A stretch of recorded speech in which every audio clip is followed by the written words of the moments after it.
No.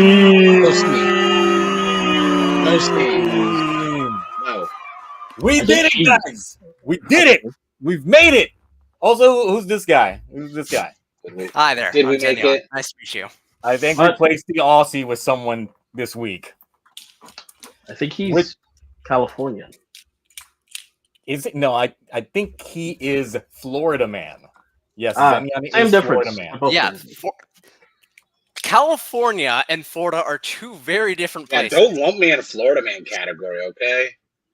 Like, I've never inserted any of my body parts or extremity into like any sort of alligator or like, I'm not gonna say the other word because that'll get me in trouble. I don't want to deal with those. But have you put alligator in your mouth? Have you eaten alligator or snake? Yeah, so have I. Succulent, juicy. Is it chicken-like? It is actually. There was that one alligator prank back in high school. Just saying. Okay, sounds like a Florida thing to do. Yeah. But have you put alligator in your mouth? Nope. Yeah. Not yet. Alligator in your mouth? How are you in Florida and you have not had the delicacies of Florida? That's like Ash saying that he never ate giant spider before. That's like Ash saying he hasn't eaten kangaroo. You can go to the grocery store and grab it. Really quick, Orb, I did see that trailer. We are seated for Peter Pan's Neverland Nightmare from the creators of Winnie the Pooh, Blood and Honey. Why does he I remember. I can't wait for that. That's gonna be exciting. All right, so obviously we got Xenion Omega joining us this fine evening. For those of you unaware, he has a little YouTube channel that is. Did you reach 2K yet? I think you're Not like on yet. the cut. I'm almost there. Actually, hold on. Let me check. Y'all, let's get this man up to 2K like by the end of the stream. He's like literally on the cusp. He is on the cusp of getting it. Either way, he 996. He just needs 4 more. He just needs 4 more. 4 of you guys leave here. Unless if you guys just randomly start unsubbing. All right, unsub from Xenion right now. Let's get to 1,000K. I mean, 1K. Let's go back to celebrating 1K.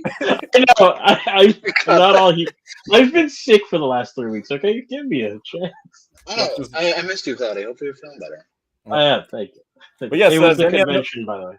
So yeah, Xenion normally posts up his the jingles that you would hear from Tokus. I know he's been hard at work putting up a lot of Gavu stuff in the course of like one day. If you've seen like the past 12 hours, I have been up since 6 a.m. releasing those videos. Damn. I tell you what, I was up at 6 a.m. I'm fucking exhausted. Yes. That's usually how I feel when it comes to trying to put together videos and shit, which I know some people are wondering, where's that Gotchard video? Still working on it. Just so you guys are aware, the opening bit is 10 minutes long. Just the opening bit? What Avenger style Korean film did you make? I did not. It's a very simple opening bit. Are there end credits? It just is 10 minutes long. Everything else I still have to record, but of course I was in the brain rot process of watching 15 episodes of Gotchard because my last video covered up to 35, so I had to do everything after that, which has been painful to say the least, to the point that I needed to literally recontemplate things in my life. I made you some. Just pet your dog. Just walk your dog.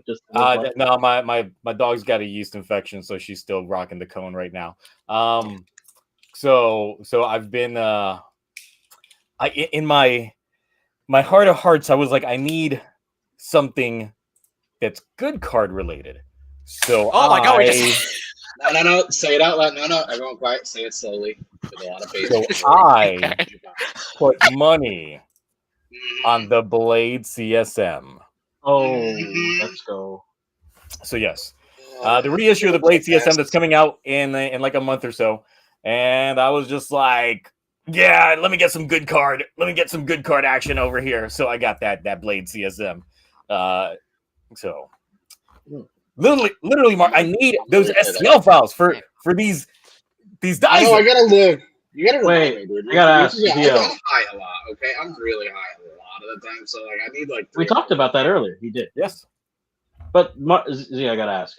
How long did it take you to edit those 10 minutes? You spent 3 hours on 6 seconds. So how long did these 10 minutes take? Not too long, I would say. Now the thing is, it's like I did record the footage on Monday, but of course, because of my job, I was literally out of town hoteling it up for the remainder of the week. So I did not manage to edit that together until yesterday.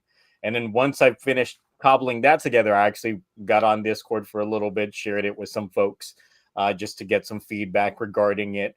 And then continued on my journey of rewatching Gotchard for the sake of putting together literally maybe a sentence or two to recap each episode, because otherwise I was gonna kill myself when it comes to trying to put all that stuff together. That was crazy. So yeah, it's just a lot of and I know that's gonna trigger them YouTube algorithms. They don't like that word. Yeah, it is. Instantly demonetized. Yeah. No money. Yep, no money from this stream. But yeah, going through all of that and remembering the good times, the bad times, a lot of bad times, a lot of bad suits, a lot of bad moments and episodes. 40 in particular comes to mind as the first 5 minutes of it completely being lore shattering for the context of the show in itself. And it is just an abysmal journey, to say the least. But I was rewatching the shows after knowing the finale. I was curious. The episodes. I would say that there were some things that had some subtle hints to some things. But otherwise, nah, it's still no.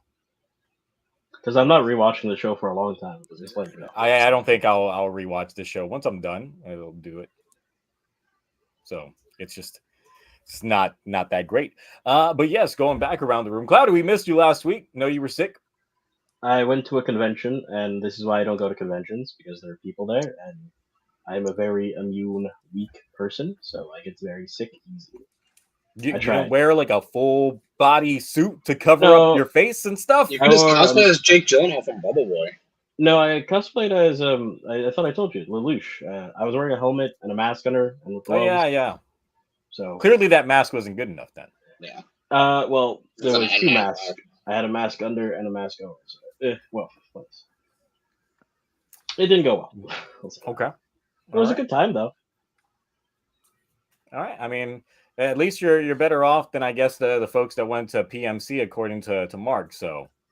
Oh, what the hell happened in PMC? A super spreader event. Got the vid. Yeah. I'm kind of glad my car was broken, which I didn't get back until Tuesday. So. At least didn't get sick. Yep, that's true. But instead, he's sick of building these mini plots because. Dude, look at how far I got with freaking Iron Gotchard. I'm only 28 stickers in. Each arm has 20 stickers on it. That's more than 3 0-1 figures, right? I can't wait for this to be over because I've got a box of Gabu stuff coming in next week. Because in the time since we hit go live, my guy hit me up. He's like, "Do you want just the regular box in the side box that has all the extra goodies in it, or do you just want the Amazon exclusive one?" And I'm like, "Sir, like." I want all 3 boxes. I'm like, why not both? Well, he's sending me the driver set and then the early release one that comes with like the Kuga, Gochizo, and the soft final, and then the 0-1 Legend Chemi card. Then he's getting me that little Ramune one with the little handle you pull on the cardboard box that spits the Gochizos out. So that's gonna be on my display. And I was like, I didn't realize all the stuff was already. I'm just wondering, Mark, you sound a little tinny to me. I don't know if he sounds tinny to anybody else. I don't know if you're like He tinny. does. Your mic. I don't know if it's coming from your actual mic or if it's coming from like your webcam or something, because it doesn't sound like your usual quality. Wait, doesn't matter. I was actually kind of curious. Yeah. Is that better? Yes, Yeah, there we yeah, go. that There we go. I forgot your mic wasn't glowing. It wasn't on. Talk Studios and freaking Windows updates. Just okay. I'm not tinny. I'm just saying I'm spending a lot of money on Gavu stuff. I forgot all the stuff was coming out, so I just got my invoice from my guy. So, and these Sotos are ass. I can't wait for Gotchard to be over from a toy standpoint. Great. I just can't wait for Gotchard to be over. It is over. Like, It's technically everything. Well, yeah, we got the VCs to come out, the Winter movie to come out, and then Actually, we need to wait until the VC Next is actually announced. Well, Then let's just wait for it to go be ahead released. and I ain't gonna watch it. Well, Get we all know this they're shit coming. over with because Gotchard's over. Yay! What'd you hit with it? No, what'd you hit with it? It hit something. It's still coming out. You hit the wall, maybe. No, I popped it and I think it might have gonna just hit the ceiling, and that was about it. Not gonna be. So Need a second to breathe, bud. it went up my nose as I was taking it all in. My chair's all covered in it now. You're making it worse. Oh God! It's all over my shirt. It's all over my Oh my God! You It's can all at least over the get some snacking peanuts with that place. champagne. Usually those go pretty well. That's why I did not have. Never mind. That was old Bill Clinton joke for the older crowd. Ah, yes. You can say it. Stuff all over his clothes. Oh, fuck, Yeah. never mind. Well, at least that was more enjoyable than Gotchard's finale, though. So, Oh yeah, that's true. That was a horrible finale. so I don't know. It's worse the finale or these toys right now. I don't know, Mark. Did you actually watch the finale? No, I'm 25 episodes behind. This might be the first show I don't finish. I'm not gonna lie. This was close. I was close to not finishing. Like, I don't even know. I don't know where I left off. I don't even know what story arc stuff was happening. I don't remember. And that's not the weed. So I'm just gonna put up a poll throughout this throughout like the quick recap of events of what happened. Just asking folks for a letter grade A, B, C, F, because I doubt anyone's gonna say S. Is there an F minus? Wait, I heard that wrong. I I can heard only- ADCV. I heard ADCV. I can only do 4 choices on YouTube polls. F it is then. Oh, okay. What about a DNF? Did not finish. What about FF, DQ. E, and Z? I'm Look, just Gotcha really and go away. A, B, C, F. I feel bad. I actually. Okay, for anyone who puts an F, I need you to give me a solid reason as to why you. And for anyone that gives it a solid A, I need a solid reason as well. No, sorry. I meant anyone who gives it an A. I need a reason. Anyone. Who I gives think it an that F, we've talked enough about this show to the point that it's like we know what the problems, what the issues are when it comes to the show. It's You just talk too finding much the good on the in it. show. We've talked. Well, I mean, there would come obviously the running gag that we would rather talk about anything else besides Gotchard for that week, which Was is it a gag though? we actually no. did. Like we unintentionally just didn't talk. Yes, about it. we instantly just started deviating from it. There's even a point in my review in which there will be a completely unrelated matter that is going to be discussed that is still going to be trash, but it's still more entertaining than Gotchard.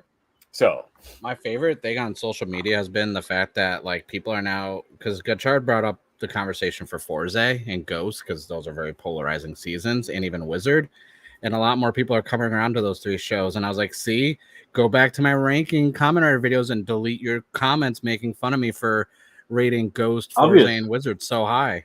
Hey, I'll be the first to say I I'm never disliked Forza. Forza was always. a man of up there for culture. me. Apparently, the thing is, it's like I didn't fully hate Forza. I hated the ending of Forza.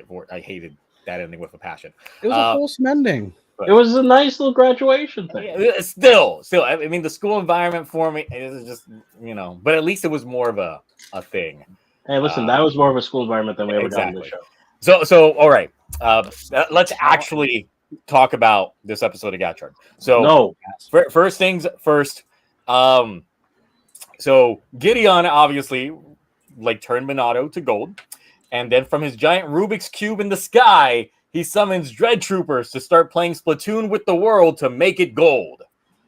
And Kyoka gets hit by the gold splat, but it's enough time for everybody else to, I guess, dip out, because Hotaru goes back to the restaurant, has a heart-to-heart with his mom, ends up getting some onigiri to share with the group.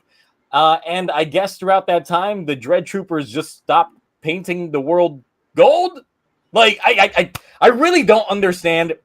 Zio, labor laws. They needed a 30-minute break after 6 hours. No, because they legit just started spraying the world, and then the second Hotaru and the gang left, I guess Gideon was just like, all right, y'all take 5. Because during that same time, Clotho finds her way into his lair, that floating cube in the sky, and starts fighting him as Dread, and gets beat without Gideon even transforming. But during this entire process, everything that I mentioned before happened. So the sequence of events goes, Clotho goes to Gideon's cube, then Hotaru goes checking on mom, gets that motivational speech, goes right back out, brings the onigiri to everybody else. They eat the onigiri, they transform, Dread Troopers show up, they start fighting, Wind shows up. And you know what sucks about Wind showing up? He has his own insert theme. Man brought his own sauce. Out of any other character in the show, the one that appeared 3 times within the show itself gets his own insert theme. Just out of nowhere. I was like, the fuck is that? It's so weird.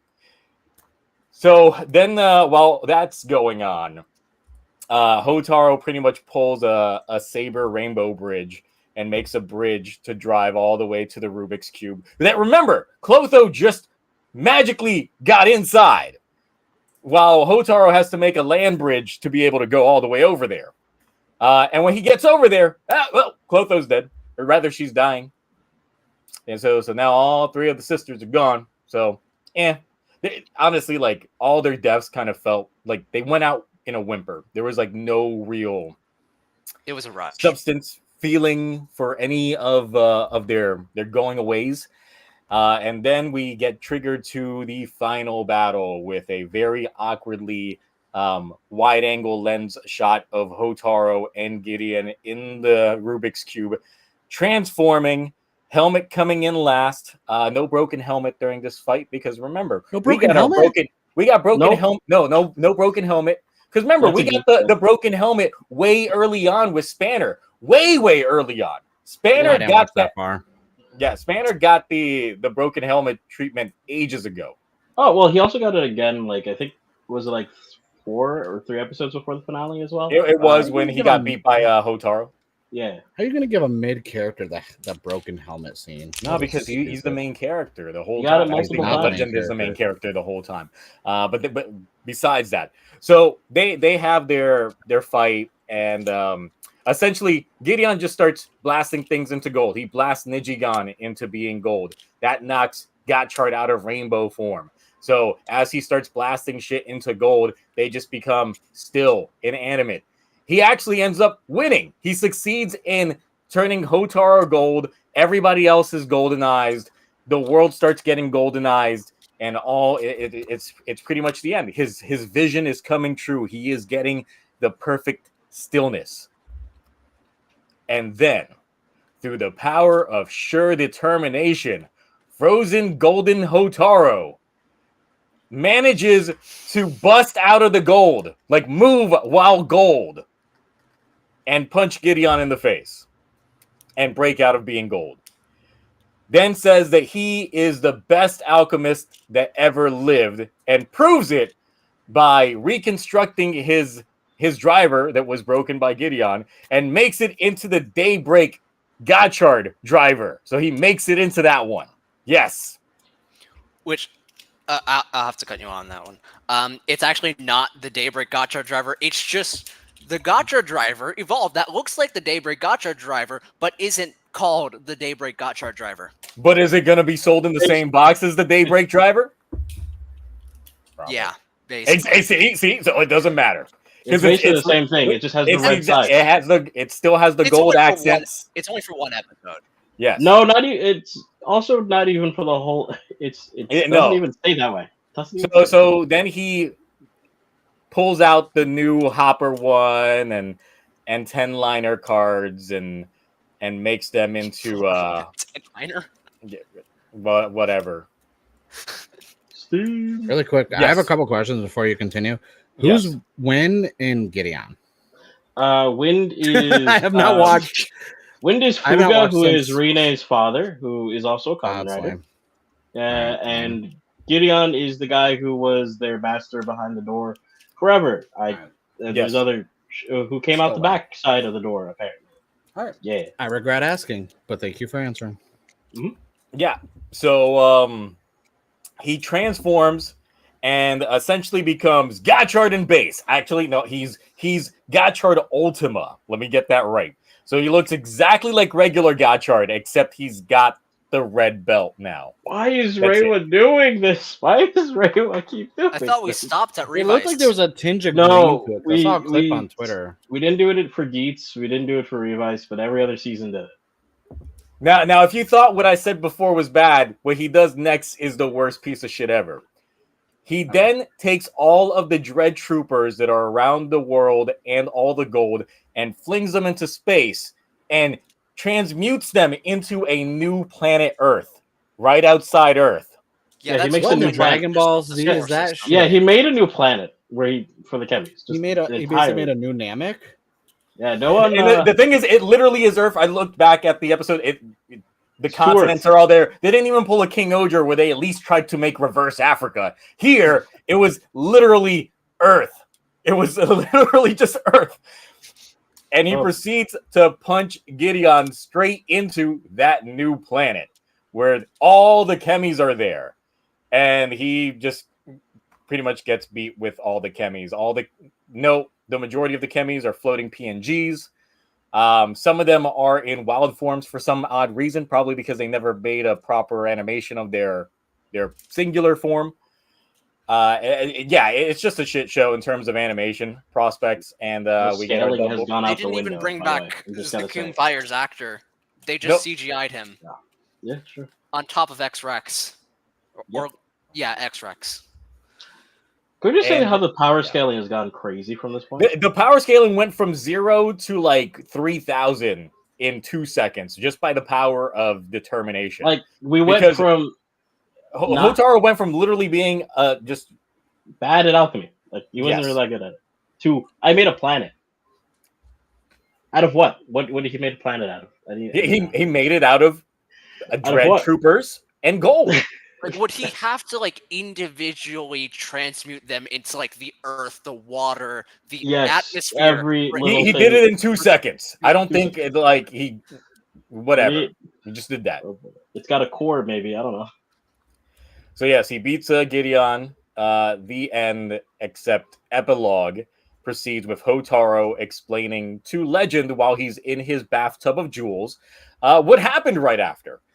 Essentially, humans just stopped caring about the chemis, and it started becoming just urban legend, even though it was only like a couple months before. It's like literally revisionist history. It's like, oh no, I we don't never. remember being gold. It's like, oh yeah, we didn't get splattered Like, by gold. Clearly, that's going to be traumatizing enough. Apparently, Unless- it wasn't. Unless the Alchemist Society did its thing and neuralized everyone.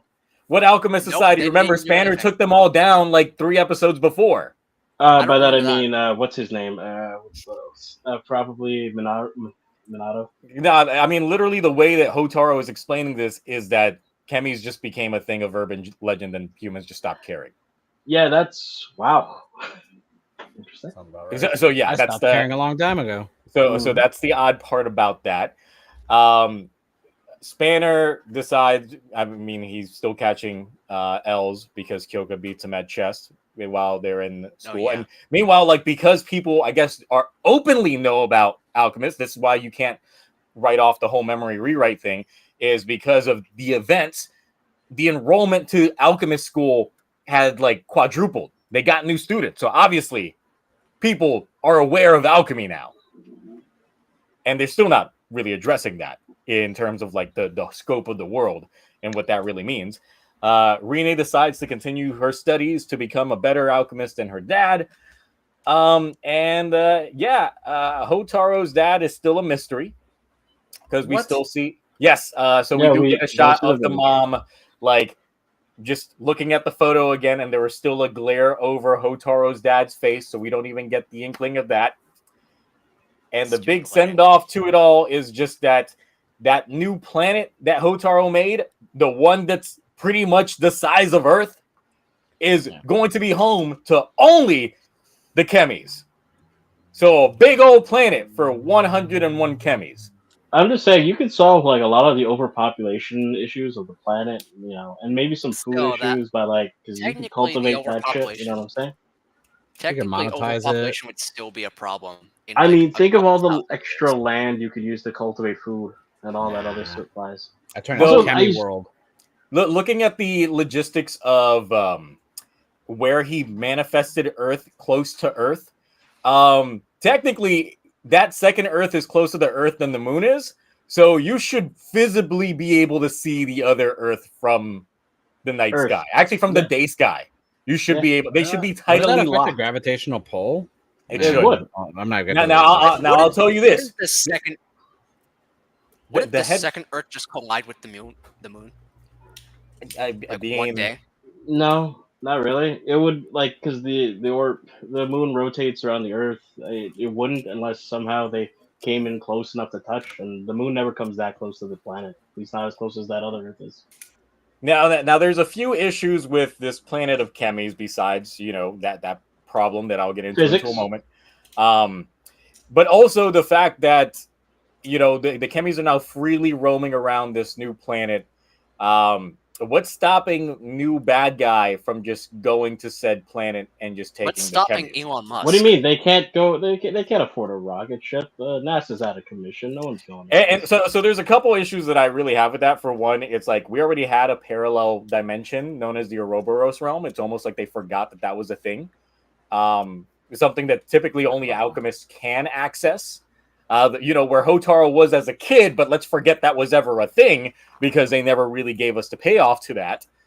But yeah, like they completely just brushed aside the Ouroboros realm for the sake of new planet to show us Hotaro's power scaling.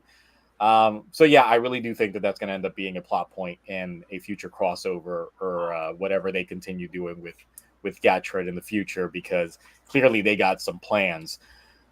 But yeah, the head writer or someone on the production staff, literally after the episode ended, started going to town in terms of serving up explainers, or rather non-explainers, for a lot of the shit that we witnessed that we have issues with.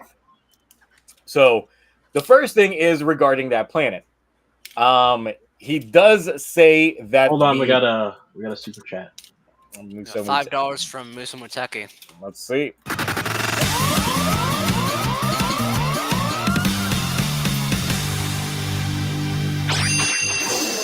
Musa Muteki for $5 says, could we turn all of Gotchard's gold into Gavu's planet?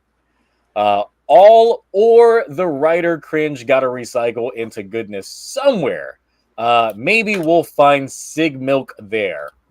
He stays by that one fictional chemi of Sig Milk that represents all the fathers that just went from home and just never came back. Milk. Yep. I want nothing to do with Gotchard moving forward for any future seasons. I want tie-ins. Oh, this is a new name. Go away. Hold on. The movie doesn't look too bad. JJJ Madness for a Canadian $10. Almost real money. $10 dues. Nice. You know what that makes Hotaro's pointless dad storyline even worse? You know what makes Hotaro's pointless dad storyline even worse? The producers outright admit that they got bored of it and gave up putting him into the show. He is quite literally the Sig Milk Kemi. I wouldn't be surprised. Common Rider Sig Milk is Hotaro's father. Yeah, so that is one of the plot points that I'm gonna talk about in a second regarding what their statements were. But yeah, the planet, they said that they understand that there would be a lot of issues with the Earth structures, whether or not it would be tidally locked or anything like that.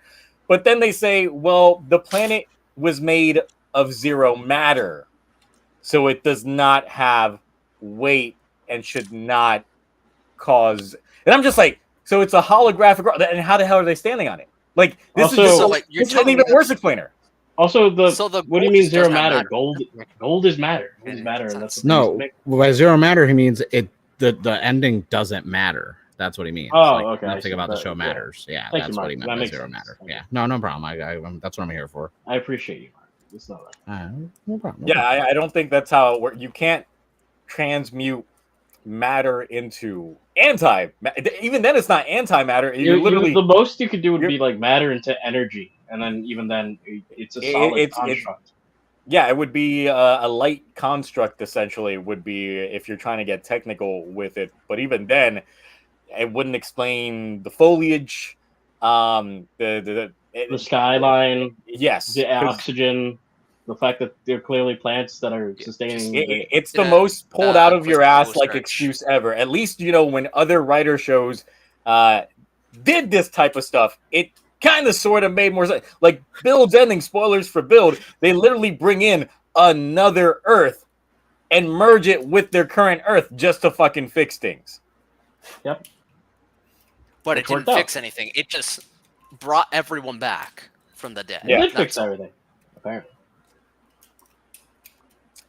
So it's like we had those moments done before executed much better, while here this is literally just trying to flex that Hotaro is suddenly the bestest ever. They literally made him into a Gary Stu. Yeah. Like, They make- has he ever considered trying to erase people's memories? No? No, Not he at doesn't all? want to anymore. He wants people to be friends with Kemis, even though now they're on their own planet. Yeah, he literally created segregation. He I created knew he was gonna go there. I knew he was gonna go there. He made a whole nother planet and moved them over there. I knew you were gonna do that. Fuck, guys. Why did I bring that up? It's like, can I- why? But he still did it. It just makes no sense. Why? Literally, the Ouroboros realm already existed. Yeah. They could have been going back and forth My between them. Fifth Also- Amendment right to not make a comment. I just want to say one thing though. It's like the entire time we've been watching the show, more than not, other than like when Gotchard showed up in the movie, all of their alchemy has felt like more magical powers than alchemy in like every sense throughout the Are you entire trying to show. say Gotchard's a magical girl? Yes, but not in that sense. Okay. Not the cool kind, like in Madoka Magica. But Yeah. my point is, it feels like they really lost point of alchemy, and they're just using alchemy as like, let's make alchemy the fix it for whatever we need it to fix. You know what I mean? We use alchemy to erase people's memories. We use alchemy to make separate dimensions. We use alchemy to like We make use another alchemy planet. to make money. We use. Just I mean, money. technically, that is what alchemy could have been done, because that's iron to gold and shit like that. But still, it's like it's not really alchemy. It feels less equivalent to exchange, more. I need it to do this, so it does this. You know what I mean? I'd hate to tell you what I'd use alchemy for. Ooh. Nah. But yeah, I don't know. Now, the thing is, they did get better about the transmutations within Gotchard itself, because yes, it was just literally magic in the beginning, and there were other points within the show itself in which they did just pull shit out of their ass in terms of what the hell they were doing. But the show did get better about giving us proper transmutations, even if they were very questionable, like constructing Earth. So it's weird, but yes, the whole Hotaro's dad thing was also addressed by the production staff, saying that it's like, yeah, at first we did have plans for doing something with him, and we really thought really hard about what we wanted to do with him. But at the end, we decided not to. But we think if you use your imagination, you can kind of figure out what that plot line was supposed to be. What imagination? That's the thing. Wrong season. The majority of their BS notes explaining away a lot of the shit that we had was, well, if you use your imagination, you can figure out what we were trying to tell you. What? No. Then why don't you do it in the show?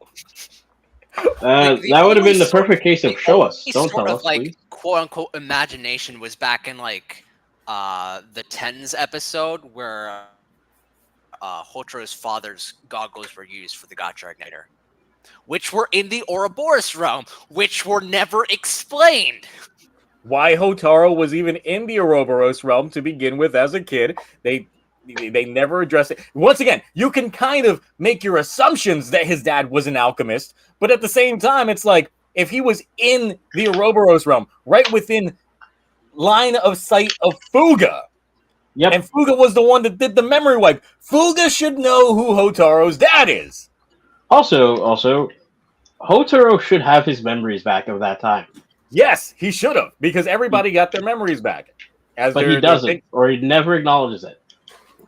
But once again, the mother also got her memories back, and like a few episodes before this one, she literally dipped out trying to avoid confrontation regarding anything, regarding the fact.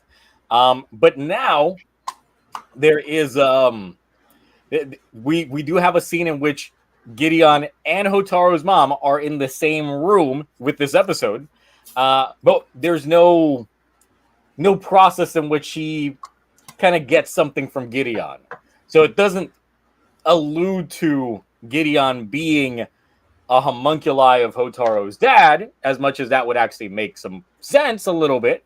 But it also kills the fan speculation that Gideon could have been Hotaro's dad as well. But that wasn't. All right. $5 Canadian from. Get it over here. Do the sound. JJJ Madness once again. That's the other thing. That's another thing. The producers straight say that they thought Alchemy was uninteresting and lame, so they turned it into magic. Yeah, that's another thing. In the first place, season about Alchemy just tried to become magic. It's like you had the opportunity to literally make this Full Metal Alchemist, but with common writers. And all they had to do was literally just watch that show. I mean, they had the pose and everything. Was in Full Metal Alchemist. They clearly knew what they were trying to do originally from a production side of things. Well, at least on the planning side of things. And then as the show went on, they were like, nah, fuck that. That's too hard. We got to think on that shit. Nah. So let's just say it's up to your imagination to fill in the gaps. Magic, Let's do Wizard again. That was great. Let's do that again. Every time I hear the magic in this, I just think of like the Insane Clown Passy. Magnets. How do they work? Oh, God. It's so bad in terms of like just everything that just gets introduced and just not paid off in any way, shape, or form. And I just remember, like, as I was doing my videos, there would be those people that would say that by the end, a lot of this thing should be explained and all that stuff. And here we are at the end of things. And the answer to a lot of the questions is use your imaginations and you'll know what the answer is. And that's the most biggest cop-out thing ever. Because another thing is, I think it was earlier today, I saw another like post that was alluding to some backstory, because that's another thing that they started getting into. They started giving us lore regarding the show. And I was just like, you're going to give us lore to the show that you should have included within the show itself. Okay, so let's hear this one out. Because one of the first things that I had problems with when we started getting into this tail end plot line is, how did Gigas come out of the Door of Darkness when the Door of Darkness got sealed up when, they failed? Well, accordingly, there was another door, a back door, and Gigas just came out from the back door. So that door was even darker than, the proper front door. Yes, apparently. There was either there were like two very different doors, or the back door is just the front door. Well, remember Depends when Jermaine and Galea appeared? They ended up appearing when the moon started getting dark, and that I guess the back door is the shadow of the moon. What are we, Don Bros? Yeah. Dark side of the moon. Like, what is this? Like, a solar eclipse happens, and they just poof on in. Yeah, Grab the back door. Yeah, they just get squirted out. The you know, moon. just straight, just squirt, just right out. Right. I'm not gonna lie to you guys. I have a lot of backdoor butt stuff jokes I want to make. Like we have been insane trying not amount. to make them. I know. Yeah. It They should have almost plugged it up. physically If they knew hurts. there was a back door, there's plugs for that. Dude, There is. I'm just saying it physically hurts because I don't want you to lose your channel. I'm in pain. I think I'm having like an ulcer or something, or like an aneurysm. Like it hurts so much. So essentially, the backstory of the hidden back door of the entire thing, and not even the hidden back door, because even their lore is such a very plot issued like lore, because that back door was part of that lore. Essentially, oh my god, here's someone else. Mark, you're a child. I just want you to know that you're a child. I ain't doing nothing. We got $2 from I'm just gonna keep saying the Strax blur. Well, that was a show. That was. Yep, definitely a show. I agree. No, so essentially, it's like there were 3 very well-renowned alchemists back in the ancient times. One of them was Jermaine, who was the founder of alchemy, the founder of alchemy. The other one was Galea, who was the founder of astrology.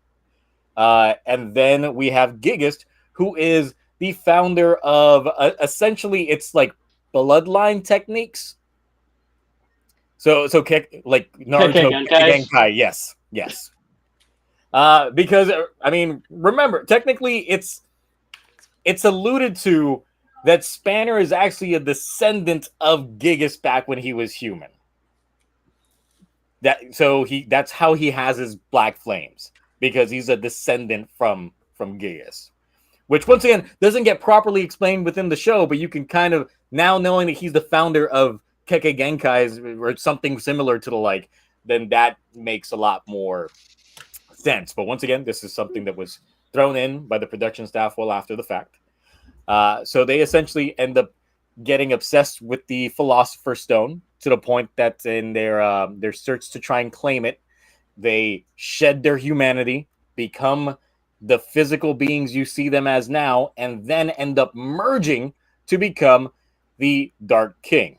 Now, the thing is, this all gets alluded to happening in the very, very distant past, which makes no sense if they got sealed away 120 years before the show. So that means they were just running amok for like millennia? Or was alchemy literally founded 120 years ago? Because I have another issue if that's the case, because that would mean that old buddy from the Winter movie that was 2,000 years old and managed to survive using the power of alchemy. How do you manage to do that if alchemy was just created like, You see, he was the real Jermaine the whole time. He used right. Right. Also, quick Google search. That's right. The dawn of Western economy is sometimes associated with that of whatever that word means, extending back to 3500 BC. Well, the thing is, it's like in my old reviews, I would always mention that Door of Darkness is reminiscent to a very real world door that was, to symbolize alchemy at the time. And there was a backdoor to that one that was destroyed over time. So I can see what they were trying to do with that, but still. Oh my god. It's so hard not to make a joke about that. I'm so So once again, they're running amok for about 120 years. And that's when the Alchemist of the Dawn shows up and seals them away. But when he seals them away, they make a homunculi that ends up being Gideon. And then Gideon secretly joins the Alchemist Association. And while in the Alchemist Association, he finds out about the legendary El Dorado, the city of gold, and becomes obsessed with that story and shit. Did he watch the movie? And no, because or else he would have known better. Eldorado is the city of gold. He would have known better had he actually watched the film. So yeah, that's the backstory lore regarding it, and it just just like, this is bad lore. Even if you guys tried putting this within the show, wow, yeah. They made allusions to it in the show. Like, there would be like one-liners of like, this is why we abandon our humanity for these forms, and shit like that, to kind of like give us the hints of this lore. But at the end of the day, once they put it to writing, it was like the worst kind of lore I've ever seen on there. It's like, if you have to give an explanation for stuff outside of like the main show, like you can't put it, like piece it together because you didn't include it. Like, don't you think that means you didn't do a good job of pacing or including your proper like narrative into the show itself? Like, it's kind of stupid. So the other thing is, I was reading up this morning, and they kind of hint that Gideon is a homunculi that's based on the Alchemist of the Dawn. That's who he is based off of. Because the Alchemist of the Dawn had, a golden armor or whatnot. So, yeah. That's another thing. And I'm just like, bro, all this shit sucks. Everything you're telling me right now just sucks. Everything that I'm reading right now sucks. And it's just, it's like you're trying to make things better by giving us explainers, but your explainers are the most BS answers ever. So Gideon looks like the hero that is in. No, if we learned anything the last few, episodes, is that the homunculi don't have to look like their host, their original. Because remember, right. Atropos is a homunculus on child Rene, on 10-year-old Rene. That's right. And it's not played by the same actress that played 10-year-old Rene.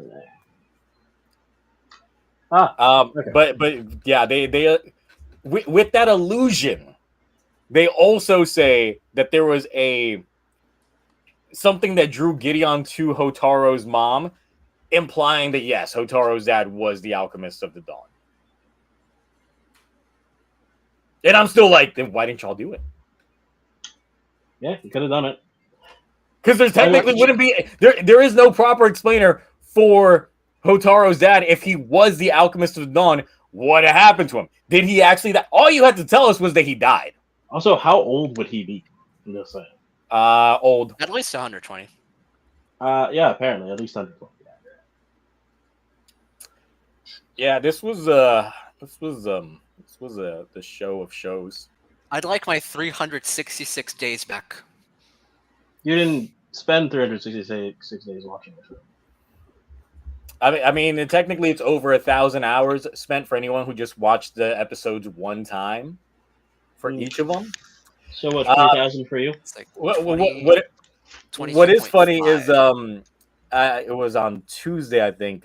Nexus, who's normally on the show every now and then, she had not seen the latest episode, and we told her it's just like, yeah, just go ahead, just go take a break, go watch it, and then come back. And the first thing she says is like, "What the hell is that? I want my time back." I was just like, collectively, I think that's how a lot of us feel with this. It's like, what the fuck did we just watch? Why was this even a thing? Who approved this? Y'all need to stop. Y'all should have stopped ages ago. Like, so, do you think the problem is that I'm the smartest person here? Or they didn't cook enough? I didn't watch it. Yes. Gio, was this raw or overcooked? What did you think? It definitely it's not even. It is so raw. It's raw chicken that got left out over the course of a year. Mm-hmm. That's it, because there was no cooking involved here. There's so many things within the context of the show that you could see that the designers were told something, and then the show's staff didn't take that implementation and put it into the storyline, because there is a lot of symbolism within a lot of the suits. Because once again, with Iron Gotchard, you see a similarity in attire to the Dark Sisters, and that goes to like the ancient nature that we thought that the Dark Sisters had until we found out that they were all 10 to 9 years old, which is dumb. But yes, it kind of takes away from their ancient nature in a way. Once again, Rainbow Gotchard literally has the symbol to the door of darkness just opposite on his chest. Never gets mentioned within the show itself. No And one Atraros ever says, literally has "Huh." a keyhole on like her dress design. Yep. Yeah. They could have They're- just like tied her to like the key to the door of darkness. No, she was the key to the machine of gold that apparently didn't even wind up being used as well. But no, apparently it had to be some sort of chimera thing. Yes. Yeah. At What first, I was just like, are chimera? they reusing that 3D like Final Fantasy like god model that they had in Gates from I don't think from so. the game? Hold It on. looked it looked a little similar in terms I'll of have like to check that back. Actually, you know what? No, I'm not checking that back. they tend to reuse 3D animations often. No, Chest yeah, of Greatness. We didn't see Hotaru make good food for Rine, but we did see him make good food for Nijigon apparently way back when, if you remember correctly. I only remember because I had to watch the last 15 episodes of Gotchard over the course of the last 2 days. So of course, those are living freely in my mind, and I hate it. Oh, Kamen Rider. Cosmic.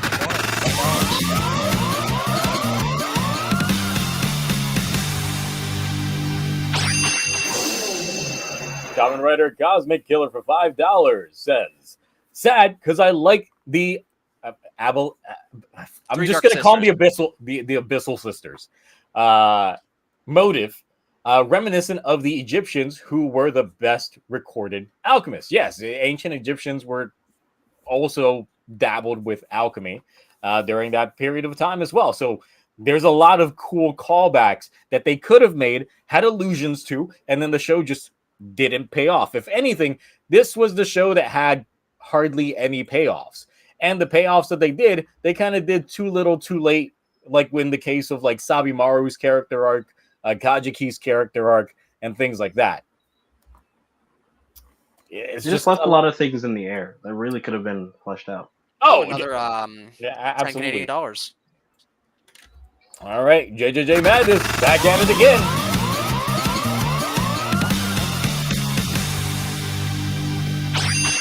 Says Gotchard is a classic case of too many cooks in the kitchen, and nobody working on it figured out what they wanted the show to be, despite its symbols being arrows. Yes, it's the most directionless show. Oh yeah, They were I think I leading to made that absolutely joke. nowhere.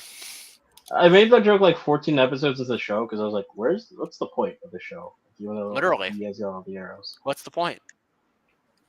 Because it felt like we were going nowhere. Nothing. Yep. Also, let me see. Yep, go ahead. Zeno. Going back to the topic of the food and the chemis, apparently the chemis just enjoy Hotaru's cooking, but you know, like the humans like Rine and Spanner don't. I guess So he I guess they makes just have food different and taste buds. not mint. Okay, so my dog would probably like Hotaru's food. Got it. Is your dog a chemi? Then I don't know. again, like It could be. then again, the Cerberus amalgam back in Majade's.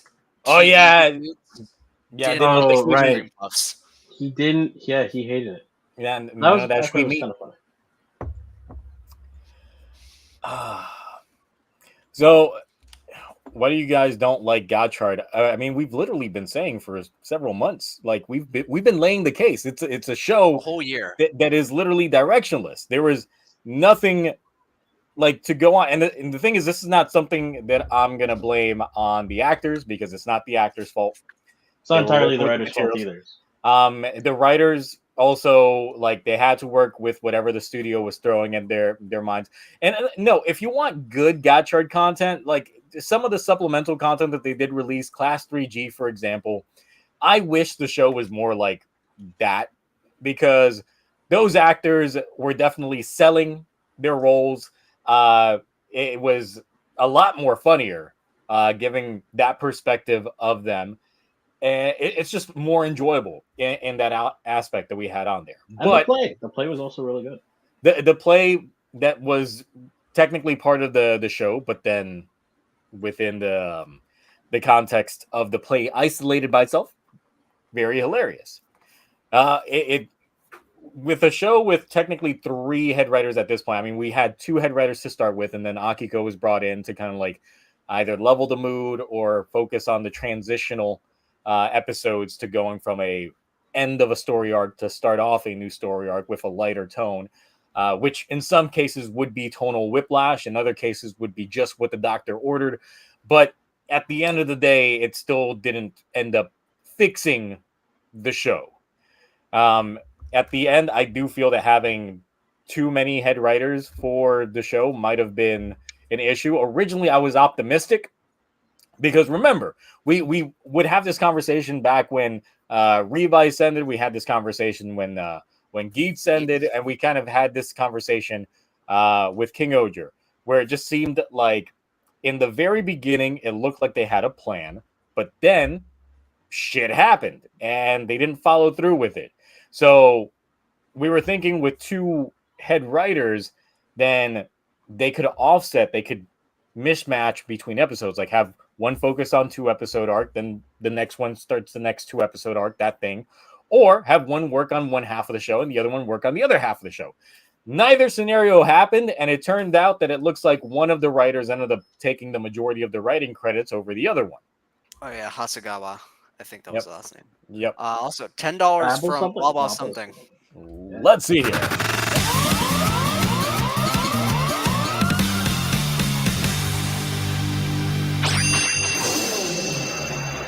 The only thing that I will thank Gotchard for is the idea and concept of Daybreak.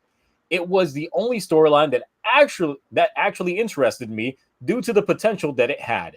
Man, I wish the movie was the show. And I think knowing some of the details that we have from the movie, I think we can collectively agree that Gotchard should have had like a bad end first half, and then we have a time skip that would have been what we got with the Daybreak film. Completely tonal change, different change in actor, which would have been unprecedented and revolutionary for Kamen Rider in general for doing something like that. And then by the end of things, being that we have to go back in time to fix the timeline, giving us new timeline Gotchard with the younger Hotaru being the main character again. I think something like that would have definitely been amazing. Oh yeah, definitely. It's just they didn't do it. Instead, we got Legend in the middle with a little bit of Outsider. Oh, yeah. Legend. We got balls. Yeah. And Jules. We got them balls and them jewels. Balls. Oh god. Mark, I saw you nodding your head, so obviously you were in agreement that technically by the second half they should have done something like that. I didn't even get to the second half, but I like Daybreak, and I thought that was a cool concept. I haven't seen the movie, obviously, because of subs, but I was like, I think a time jump would have been perfect. Like, at least, and they could have learned from King Oger's mistake, and they could have done it right, and it would have worked. But instead, we got whatever you guys are talking about, because I checked out after you said backdoor, and I was like, eh. And I haven't seen the show, so I'm just sitting here making all these jokes in my head. Steamliner, Hopper. There's a lot of Kemi backdoor jokes, honestly. There's too many. I mean, it is what it is. And honestly, even looking at a lot of the aspects from the show, it's not like something where with previous writer shows we could say, if we were to rewrite the story, what would we change?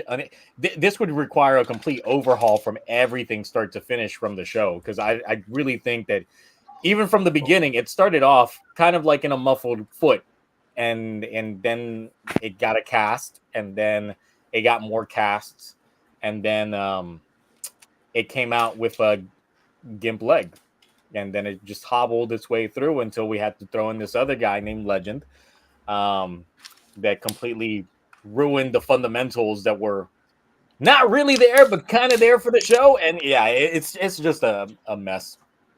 I just want to also clarify one thing. I don't think like the show is like particularly bad in any regard. It's just very underwhelming. There's nothing of substance to be found in the show, which is what makes it kind of worse than a bad show. Because at least a bad show can keep my attention for the most part. This show can't. Like I get nothing from the show.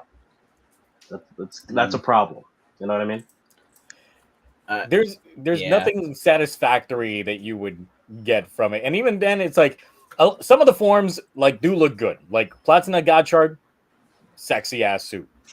The lightning jungle one, whatever that was called, that was great. Thick ass suit. Yeah, look good. thick boy. Majade looked great, and even with the not the fucking Twilight Majade that we got at the end, but the other one. Iron Spanner looked pretty cool. $2 $2 from Musamo Teki. Taking back at it again.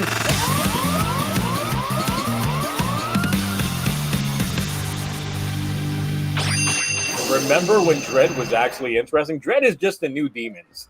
Remember when Demons was interesting in Revice, and then Demons got relegated to being different suit, and then that driver just got tossed around and mass produced, and then yeah. The thing about Dread, it was most interesting when obviously Sabi Maru was Dread, because like, because at least that was kind of because I'm not gonna lie, Sabi Maru would have been a great secondary rider. I love that. And that's the thing. It's like they should have done. Once again, I think that they should have dragged out the Sabi Maru arc a little bit longer, because he literally was just Dread for 2 episodes, and that was it. And then Minato became like the user for a good bit, and then Clotho essentially like had a monopoly on it. But I really do feel that when they had the moment of Dread being kind of like autonomous, it happened early on in the show. Remember when they pulled the user out and then Dread was still kind of active just without proper movement? Then that's when you should have done the Sabi Maru episode that we got in episode, I think it was 42, 43. Oh, yeah. Where we got his backstory. Yes. And he got to use the Gotcha Caliber against Dread, and technically was a good bookend for him as a character. I think that should have been implemented right during that moment, because then afterwards, then you could segue Sabi Maru into being a proper support. But we had to make a turtle tank, Kemi. We had to. Yeah. And by we, I mean goddamn Toei. But at the same time, like since the show kind of early on, a lot of us were speculating that since we know how chemis are created are done by, messing with alchemy, that the show should have technically had more alchemists trying to make shit and making chemis by mistake. But we only got it the one time. So. You know what would work good? Rene's dad, right?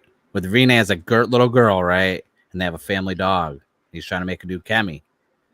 I know where you're going with this, Mark. No. Mark, they technically did that with I just want that. Yeah, they did. But it wasn't as good. It wasn't as good. That was the plan. Did the letter grade? Did you finish the poll yet already? No. I'm still letting it run, seeing how it's going. I mean, it's gotten. There's like 80 folks in here. 109 votes. So yeah, I feel like that's a pretty good poll. Okay, so the thing is, it's like we got 7% with A. Will people who actually think that Gotchard is an A and you weren't doing just a troll, can you give us, please?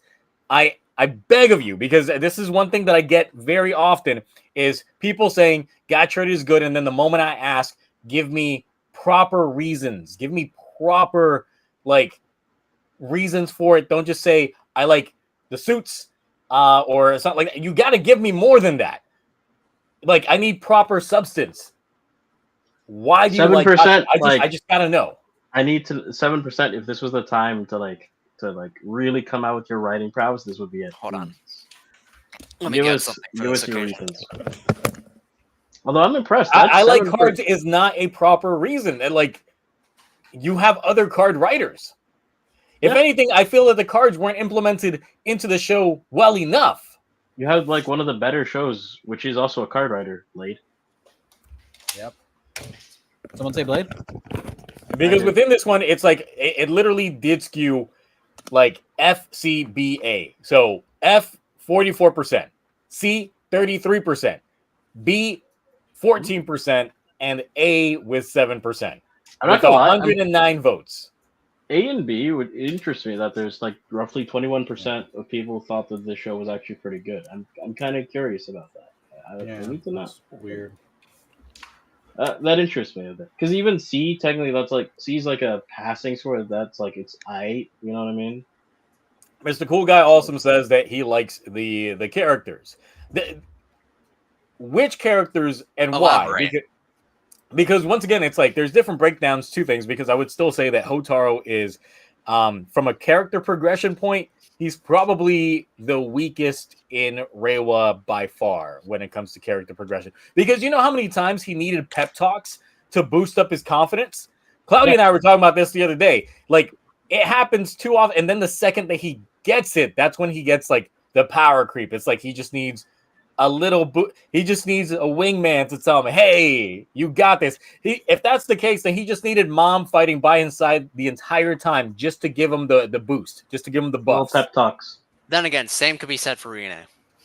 Oh, also, just so we can let people have time to type, the relationship aspect of Gotchard, I feel like, I wouldn't say some of them came out of nowhere, but they definitely did not feel like they were deserved. You know what I mean? Like, they weren't fleshed out. Like, we know, like, they tried chipping Spanner and, what's it called, Lactis.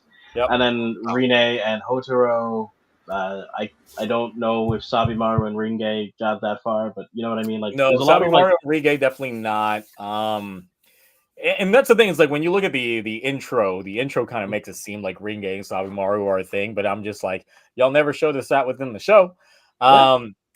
The Lactis and Spanner one seems like the most unfulfilled one because it's like they did try their hardest to try and implement things, but I think that the writers just suck at romance. And they don't. No, they don't, because the best one was fucking what's his name, Kajiki's. That was only like 4 episodes, and that one was actually pretty decent. I actually because like it was a short arc in general in terms of what they had, and I mean they had a little bit more commonality in terms of their relationship aspect. But once again, it's like this was like a but these are characters we're seeing every single time. Why can't you develop And them again, at least half as good as these characters that we see? Not even a quarter of the show. And the thing is, it's like the relationship that came the most out of nowhere was the implied one with Hotaru and Clotho. I thought you were gonna say the one with Minato and Kyoka. Yeah, Kyoka. Yeah, so that's another one that they looked like they were trying to ship, but from the 3G special, like they started pairing in the second episode of the 3G special. So if you haven't seen it, they start pairing off people to the point that it starts looking like, okay, so these are the couples that they were trying to do within the show. Because you got Lactis admitting that she's like the Spanner, and then you got, the slight like Ringe. Also, Sabimaru was cursing in that special. Amazing. He had the deep voice too. He was great. 10 out of 10. But then Clotho admitting that she had feelings for Hotaru within there. And then if you look at the show, it's like a lot of Clotho's, and I say a lot of, we had like 3, but her character interactions, because Lactis obviously had Spanner, Atropos was talking to Rine. Clotho, when she wasn't talking to her sisters, was typically talking with Hotaru. And there would be moments in which it looked like Hotaru could win her over to her side, but she was too caught up on her own family dilemma and keeping that intact to not pursue anything else. And even then, when she ends up dying at the end, she's dying in Hotaru's arms. So there is the implied potential relationship that could have been there between Hotaru and Clotho, because clearly Hotaru and Rine were not going to be a thing regardless of how much it looked potentially like it was going to go that way. And then we kind of got that in the middle when we got Hotaru's like childhood friend show up, and Rine was a little bit jealous, but then it's just like, will they, won't they, but not in like a friends kind of way of Rachel and Ross getting together. But this is just bad implementation. It's like Oh my There god! was It like doesn't. the hand holding at the end of the final. Oh, yeah. You know, It's a callback to like the very trips on first a episode. blade of grass. He Actually, he just he falls doesn't. down. He just falls down because I've just rewatched that falls scene down. plenty of times. He doesn't even start walking before he trips. He just trips. And then Rene extends out the hand, and they get like deja vu to like the first episode when Rene holds out her hand to him, which was once again, I guess, an implied potential relationship between the two. And even then, the show tried showing us that they were technically a compatible match, with their last names technically being a homage to 1 and 9, just like the Chemi card combinations. But then we don't get it. It's like whatever.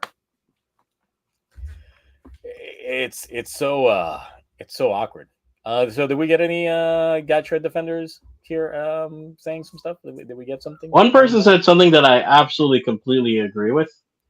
I like Sabimaru, and I agree. He should have been the main protagonist of the series. Sabimaru and Kajiki are my favorite characters from the show. Which is weird Like, because damn. when I first saw Kajiki, I was like, "Oh God, no!" Hands down, those are the best characters. But the thing is, like, those are side characters that aren't in every episode.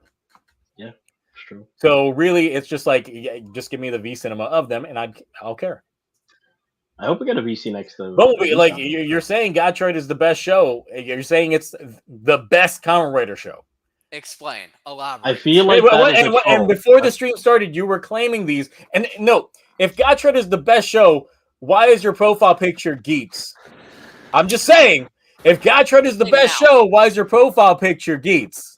He's gonna change his profile in like 2 seconds. You better fix that. Put it down, Zenleon. Put it down. I'm about to put Frank's Red Hot in my eyes because you said that. Let's see. That's horrible. I guess We'll say what were those Valkyrie Sabimaru episodes? Was that 10, 11, and 12 when he became Dread? Was that 11 and 12? Actually, 11 and 12. 'cause- well, 10 going into 11 and 12. Like those 3 episodes, I think are like great. Probably the best Sabimaru episodes. Probably the best episodes in the season that I've watched. 'Cause I watched up to episode 23. You should watch out of context. You should watch his older brother. Yeah, you should watch. I believe it's 42 and 3. I think. Yeah, 42, yeah, 42 and 43. Yeah, if you watch those episodes just out of nowhere, right after watching those, you'll kind of feel like you got the bookend of his character arc. It's really good. I wish more characters got that treatment, or like I said, all of that stuff towards the end should have happened a lot earlier. And the thing is, so once again, I'm not trying to put this on Hotaro's actor. He was working with the material. If they had just written Hotaro a completely different way, then maybe he would have been a lot more tolerable as a character. But since they were trying to go with the pure innocence aspect to his character, it just, I feel like they wrote him like they wrote like Lucky or Right from like Sentai, which was like the happy-go-lucky, over-the-top red in a sense. And I'd really like with like a show like Rider, you need your main protagonist to have at least some level of complexity. Otherwise, like they can't be stagnant. You know what I mean? Unless the show's not about them and it's about someone else, then they can. And even then, usually there's some kind of change. Crazy Orb, of course, I know that most of these actors that are in an agency, you have to have a certain physique. You know how much choreography and workouts they get put through on a weekly basis, daily basis. Yeah. A lot of these acting agencies, they put them through like actors boot camp. So a lot of them are shredded. Yeah, between having to dance, move around, running, jumping, and all that other stuff, doing some of their own stunts. Also, if you want like a really good case of that, look at what's his name, Blade's actor. Like, there's a few scenes where he takes off his shirt, absolutely jacked. Yeah, most of them. It's like just chicken and rice and cardio. Mm-hmm. That's it. This is the diet plan for the stars: chicken and rice and cardio, and corn dogs on your cheat day. Yep. Mark, I don't think corn dogs are part of the pyramid. You shut your whore mouth. You shut your whore mouth. Well, I might. Let's see. I wish Gotchard's action was better. I do agree, because that's one thing. It's like, even though I was very critical of Geets towards like the second half of it, but at least the choreography was engaging enough that I was still enjoying the ass whoopings. Like, they were still good. While Gotchard, I feel like most of that choreography like ended up going to other shows. Like, because within like Geet's ending, we saw King Oger have really good choreography. Hell, Boom Boomger has really good fight choreography. And then we got Gotchard. That first episode with the drone camera. What was that quality? Yeah, Like, it's really weird to go Potato from a show King. like Geeks, because Geeks had like some of like the most insane fights this side of writer in a long time. Why do you So I hate just the wanna show know, so 'cause much? It's like, Cloudy's- what have we not been explaining what like our dislikes for this show this entire we've time? It's like, have literally you been gone, paying like, attention? We've literally I got need a to ask whole Zio hour something. and 16 minutes. Cloudy's here to help me because I have No Cloudy as animosity backup. about that. How do you feel about Saber now that Oh my Gotchard's gosh. over Zio? So, if I was to rank Reiwa from the top to the bottom, only main shows. We ain't talking about Black Sun. We ain't talking about Outsiders, Outsiders, Legend, or anything like that. No. Right. 01 would be at the top. Okay. And then I'm guessing Revice for him. I'll probably end up giving it to Geets. Geets? Oh, wow. Because the thing is, Geets had a consistent 16 episode run. I feel like you're putting a lot of eggs into that 60 episode but run. you have there to go was on a lot the whole towards the show. end that you if that 16 episode just cut right there, it would be at the top. Doesn't though. But Gio, it keeps going, and then don't forget your big complaints towards the very end of this show. Oh, absolutely! Yeah. I mean, the disaster was like right after, but that's a whole nother thing. And then but, don't forget the power ups, the lack of reasons and motivations, consistency and wishes. World resets. Don't forget that. Look, Revice and Geets might swap between this list depending on the flavor of the month, but yes, Revice would be right after that. Because it started off strong, then it reached peak, and then it hit a lull, and then it hit peak again, and it was a lull, and then what the fuck? All right, stuck the landing though. You by stuck the landing, it was wobbling. It was not. Yes. They still landed. It hit it like, silver medal Simone Biles, not gold medal Simone Biles, no, but bronze medals. Come on, it's bronze medal. When she hit that, like, with the injured leg and everything, but she still got to the podium, like, yeah, like that. And then would be Saber. I still don't agree with that, but that's okay. Like, Saber had the book that showed all the stuff that they were, like, all the stuff they were. I'm curious. Oh, everything the on the table that they wanted to do with Gotchard compared to what we actually got. Because I'm curious how much was changed.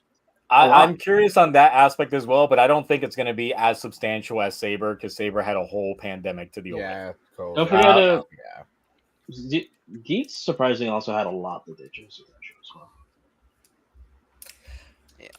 And so yes, I would say that Saber would be below Revice on that aspect, even though, like, didn't care for the beginning and fuck that end. But that middle was a very juicy middle. It is like, a very good, like, burger patty with, like, stale buns on the. Yeah, but you don't need buns. You don't need carbs. Listen, on God, I'm just saying, in this situation, it would be stale buns. Listen, on God, Saber is way better than I think Revice or Geets. Thank you, Cloudy. Thank you. Man of culture, as always. That's why we both like the good I'd probably anime agree and the with good manga. Zio's ranking. See there, you got Zenyon on your side. Now the thing is, like, okay, so I see. But if, like, I had to do my ranking in terms of, like, top to bottom, 01, and this is, like, just first impressions, just looking at the show as a whole in, like, under 5 seconds. 01, Saber, Revice, Geets, Gotchard. I like that list. that would be probably closer to my list as well. The thing is, I think a lot of people have similar consensus that 01 was like the best Reiwa had, and then afterwards it's just like it was the most quality. consistent, I would say. As long as I don't really watch the say V cinemas, it's good. I wouldn't really say that Reiwa has like one of the best seasons. They have like very few seasons that are good, and then the rest are either okay or very trash. So what I find funny is 01 being the best show had the worst V cinemas, while most of the other shows they had better V cinemas as the once we got to the post, like the end of the show. Well, I think Except the for end of the show for 01 was when COVID started, so like they kind of had to change so much. So they were trying to kind of like finish up the story, whereas everything else from Reiwa post Saber has kind of been like epilogues for the V cinemas. Not actually trying to give you like a true ending, you know. I'm about to say, it's like you're saying the V cinemas from Geats good? No, I'm saying epilogue. I didn't say they're good. I said they were epilogues, not finishing the actual story of the show. Because I feel like 01 used their V cinemas to kind of end the show. You know what I mean? Yeah. They did, yeah. And it retroactively, like I don't like those. My headcanon is it ended with the show ending. But then, they keep making callbacks to like Naruto being in space and shit like that. And I'm just like, and they also, for spoilers for 01 V cinemas, for those who haven't seen, they killed Fua. No, it doesn't. That didn't happen. I don't know what you're talking about. I didn't watch any V cinemas. Besides Mark's denial, yes, they killed Fuga. They killed Fua. So the thing is, it's like I did see someone here explain that that they at least found Gotchard entertaining. Okay. That's what I've been seeing on Twitter. My thing about that is just like that just speaks to the problem we have as a toku community. There's not enough diversity in the toku space. Like there's not enough toku shows available for us to literally be able to pick and choose what we're watching that year that would be superior. Because if you guys were a little more open-minded, check out a company. We are not watching Giga stuff. I already knew you were gonna say that. Ain't nobody subbing all of it though. Yeah, they are. No, they're not. I've checked. Trust me, I found them. I found the movies subbed. You're not looking in the right places, Cloudy. All right, anyway. but I found one. But either way, it's like dubbed. Within the options of things, it's like obviously you got your Sensais, you got your Ultraman. We had Garo like in the beginning of the year, and honestly, you watch Garo, it's like, oh shit, like why do I got to watch Gotchard? I guess because I'm still streaming it. But yeah, it's like this is why we do need more companies out there making toku. And the thing is, we do need a toku renaissance again. We need another toku renaissance like we had back during like the mid 2000s, where other companies were like dipping their hand in the pot, because that's when Toei gets cautious. That's when Toei says, shit, we got actual competition. We can't just coast. Because that's the thing. They got used to coasting. The only reason why Hibiki is a writer show is because they heard Ryukendo was coming out by Takara Tomy and they were scared. And they were like, shit, we got to have a common writer this year. Yep. There's been good indie stuff that no one's talking about, though. Like, Dogengers is on their 4th season now. That's really good, but no one watches. No one talks about it. There's a few other, like, little mini ones here and there out of, like, Indonesia and stuff like that. But, like, no one... Oh, no, I was thinking no one talks about it. I'm like, was it 2 or 3 years ago when we had the... was it... Not that Trigger. The one before that coming out, we had Para Hero Gunjin, the first season of Dogengers. We had like so much indie toku coming out at the same. We had High School Heroes and all this other stuff coming out at the same time, and it was like, holy crap! We got like outside of Super Sentai and Kamen Rider, we got like 4 or 5 other indie tokus coming out. But then, well, I think it is because they need proper competition. You need someone like Takara Tomy putting their hand in the pot. You need someone like Toho getting back into proper toku space for televised toku. Competition breeds quality, you know what I mean? Yes, and that's the thing. It's like when you have proper competition like that, then everyone's going to be trying to outdo each other, and we all win at the end. Competition is a net positive for fandom. Yeah, because they were going to try harder to make better either story, toys, amongst other things, because they're going to compete for your dollar. You know what I mean? I don't win in that situation because the more merch that comes out, the more money I spend. See, here's the problem. more people, That's a Mark and Cloudy It problem. is a Mark. It is a Mark. Yeah, it's like it's also spooky season, so like Spirit Halloween, like Oh I'm my god. like Dude. my bank account is a custody battle going around between Bandai and Spirit Halloween. I can't wait for my horror movie marathon this year. It's gonna be sick. Covering Ultra series. Well, I mean, in the regular rotation, I don't know. But even then, it's like I've been watching a lot more Ultraman, you know, the last year plus. And of course, it's like I have been enjoying it. I have been enjoying these last few runs of Ultra more than Gotchard. Like, Yeah. Blazar was good. And Arc then is solid right now. is enjoyable. It is. And even then, like, while all this was going on in my Toku Rewind, we were watching Orb and was enjoying that. $2 from Graph. Yep. Competition zero. It's time. I can't make Kamen Rider Revenant because it uses Kamen Rider name. For those that don't know, Kamen Rider Revenant is my OC Kamen Rider that I wrote back when I was in high school. Yeah. Had all kinds of design schematics and shit Red. drawn up back in the day. Did you say Revenant? Revenant, yes. Isn't that the movie where the bear and never mind. Yeah, this was made well before all that. You know, Okay, just want to make sure Same. there's no.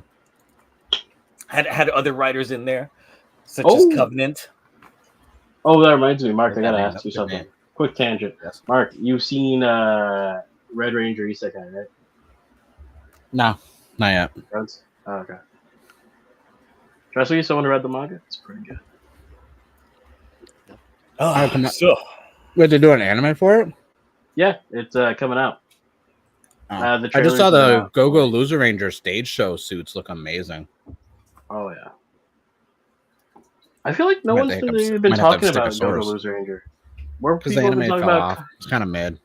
More people have been talking about Kaiju number 8. Granted, that is a good show. look, most people are going to discuss episode 1, and then they'll get their clicks and likes, and then they'll never talk about it again. You know how many people back when Gotchard started were claiming it was going to be the greatest show ever? Hey, Too many folks. Listen, I there said are the greatest. I just dedicated said I like YouTubers cards. who have been doing it week to week. And none of them are here in this chat. Because they watched the last episode and they were questioning whether or not they should do this anymore. Like, I questioned it multiple points in times. I was hoping that the show would drag me back in to wanting to cover it weekly, but then it's just like, no, it's literally like watching your best friend in hospice. That's how Gotchard feels. Wow. That's a wow. You think Gotchard's your best friend? No, I'm just saying it's like I'm just saying it's just like when you watch a franchise that you've dedicated so much of your life to, and then it's just like in hospice care, it's just like, man, what happened to you, man? You used to be cool. I would Bandai say like maybe it's like a friend who got into like the bad drugs, not the good ones. Maybe not hospice, because that means they're eventually going to just die. They were an up and comer. They had like the most potential out there. Came from a lineage of goats, just the goateds of all time, and they thought they were a goat as well until they found out that they were literally a goat. This summer, Rob Schneider is Gotchard. I was about to say. rated PG-13. Cloudy, I know when we talked early in the week, you said you might make a slideshow presentation trying to make Gotchard good. Did you ever succeed in your endeavors, or did you give up? Well, you see, between now and then, I rewatched. Oh, wait, hold on. Let's let this super chat go first. No, wait. Also, there's been a lot of super chats. People just have things to say about Gotchard. I mean, it's helping you out, though. Does anyone know if Armor Hero has English subs floating around anywhere? There are some, because I definitely got my hands on some back when I was preparing for a Toku Rewind watch. Well, for the Toku Rewind, where we had like potential future picks for it, in which we watched some really good ass shows. But yeah, there was, I think there's like one season of Armor Hero that did end up having subs. Yeah, it's on the cat site. Let me see how many seeds it's got. Once again, you gotta use peer-to-peer networking for it. Mm-hmm. And let's see here. Looking it up real fast just to make sure. Yeah, so there is one. It's got 4 seeders right now, no leechers, so you should be able to claim those seeds right away. The subber group was Doremi. If that helps you find it faster. And apparently this one's been up and live for quite a bit since 2018. And it is the Emperor Hero film along with episodes 1 through 52 of Armor Hero. So yes, there you go. Well, that'll be a nice Toku rewind when we get to it. Let's see. Anyone plan on watching that Red Ranger? Yeah, the isekai that Cloudy I'll watch mentioned. it at some point. I mean, I have been reading the Spider-Man cool. Ultraman manga, and it's really good if anyone hasn't read that yet. If you're a writer fan, it's like more like jokey homages than like something of substance, if I have to say so. Yeah. So there's like for people trying to ask like how do you download episodes? Okay, there just you can YouTube that. You can find that. You can find and now that. to our sponsor, NordVPN. Oh Yes. yeah, you're gonna need that too. Make sure you have a VPN when you do this because of course your ISP, depending on who they are, could be very shisty when it comes to things. But you're gonna need something that is a peer-to-peer client. I won't go into further details in that, but just Google search peer-to-peer client. You download that, then you will be able to find the download files and then be able to download it using said client. Graph for another $5. Zio, I hope YouTube doesn't take anything. Oh, they tax the fuck out of these. Yeah. They take like half the super chat monies anyway, and even then the payouts they only pay me out once it's over $100 anyway. So I feel like you damn. So what I'm hearing is Zio is dropping Toku and rebranding to cooking, dancing, tech tips, wig management, and other niche things he's into. Yes. But the thing is, it's like Sentai is still enjoyable, and we are steadily approaching the 50th anniversary of Super Sentai, in which I really hope Toei does not drop the ball on that.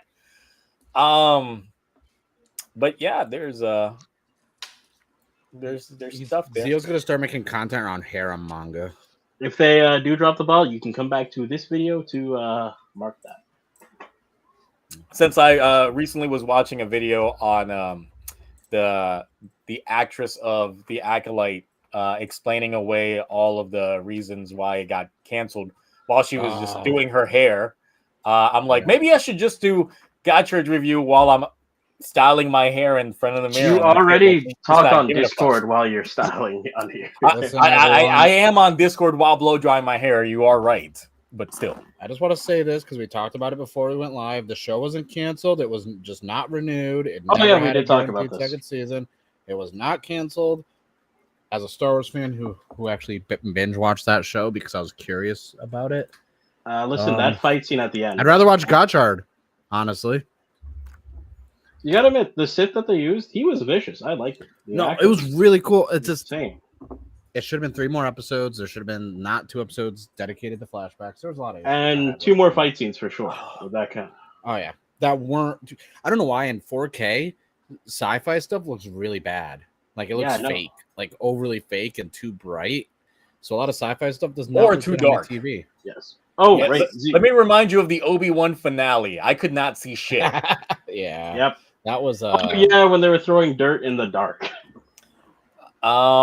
Let's see. Oh yeah, I got Crazy Orb just reminded me of this. There's gonna be a director's cut for this final episode of Gotchard, guys. Oh yeah. Oh no. Wow. Also, we're gonna get the Schneider cut. I can't wait. I don't know how long it's gonna be because I mean the last few director's cuts that we've gotten, I mean For Have we still for gotten Down the Bros, King it was cut? like what 3 minutes of added footage. Yeah, it wasn't that much. Yeah, and then we got some for the King Oger, right? The King And it Oger wasn't- like made the flow between the 3 episodes go nicer, and the big one was really just all the other past kings protecting the current kings while they ate and had fun. That was it. So I'm just What like, if it's what are just we gonna? 2 extra minutes and it's just his dad walks up and opens the door to the restaurant, but you I don't. still I miss take his it. face. I would and take he's it. like, Hotor, your dad's home, and he just turns around, but it stops right as he turned around to look at. Oh, then I'd be pissed. I'd be pissed a little bit. Oh, Zio, to explain your thing.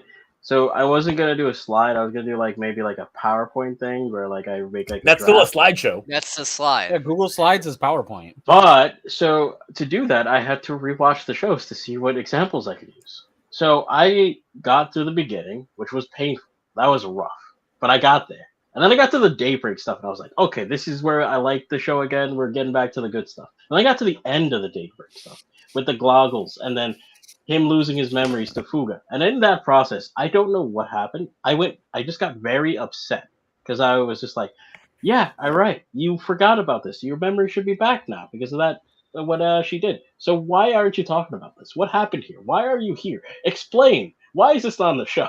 And then I stopped. I lost it a little bit.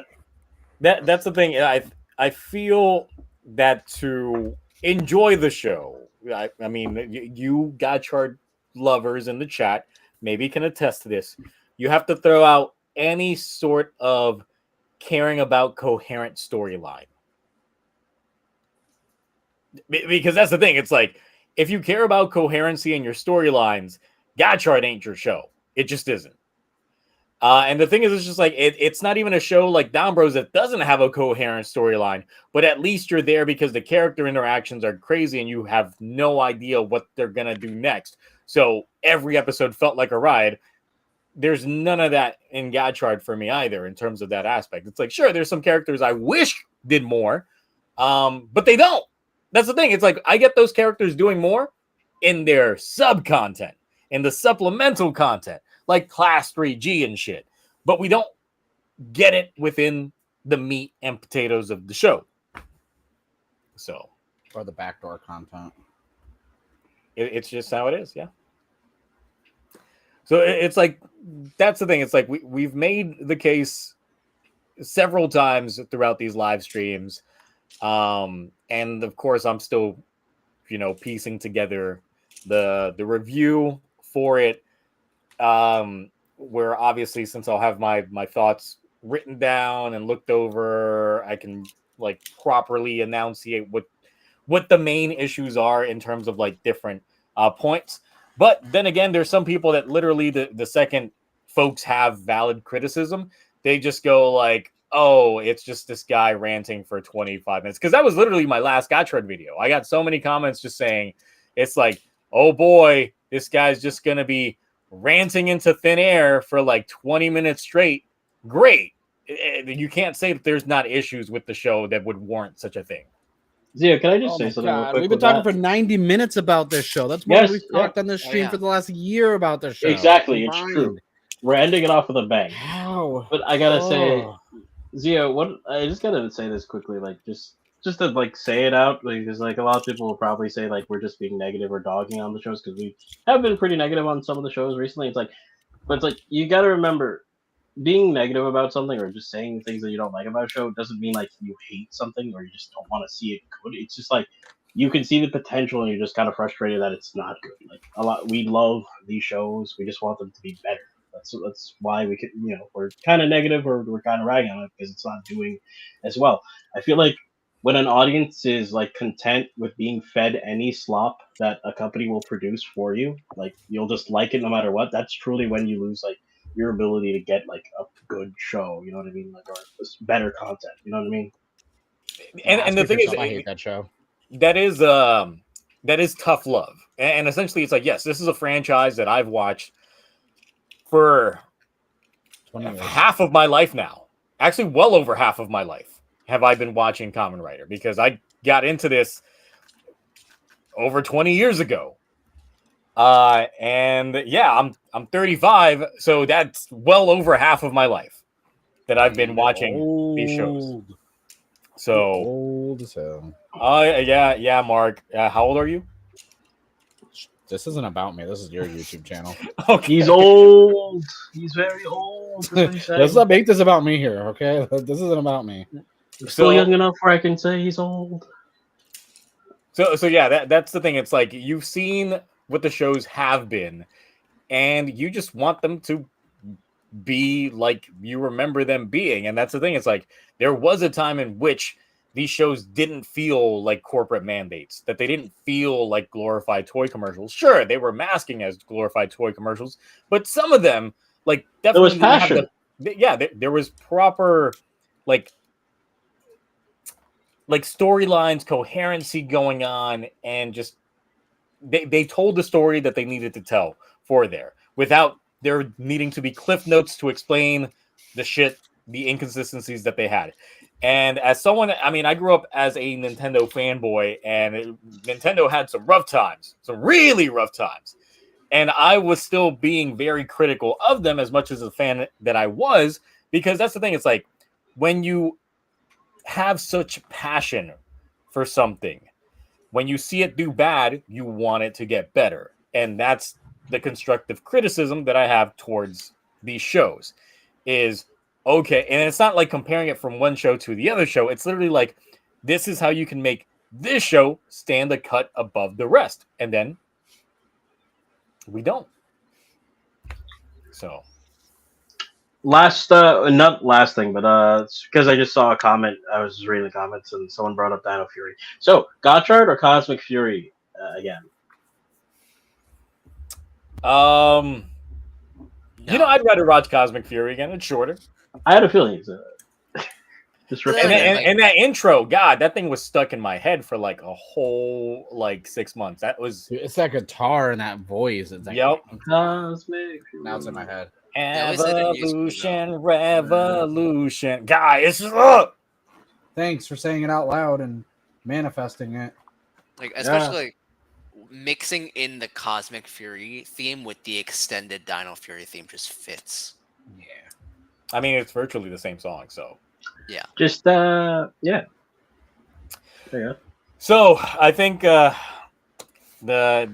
way to tail end things is we did see Gavu in this final episode, right? Oh yeah. Yeah.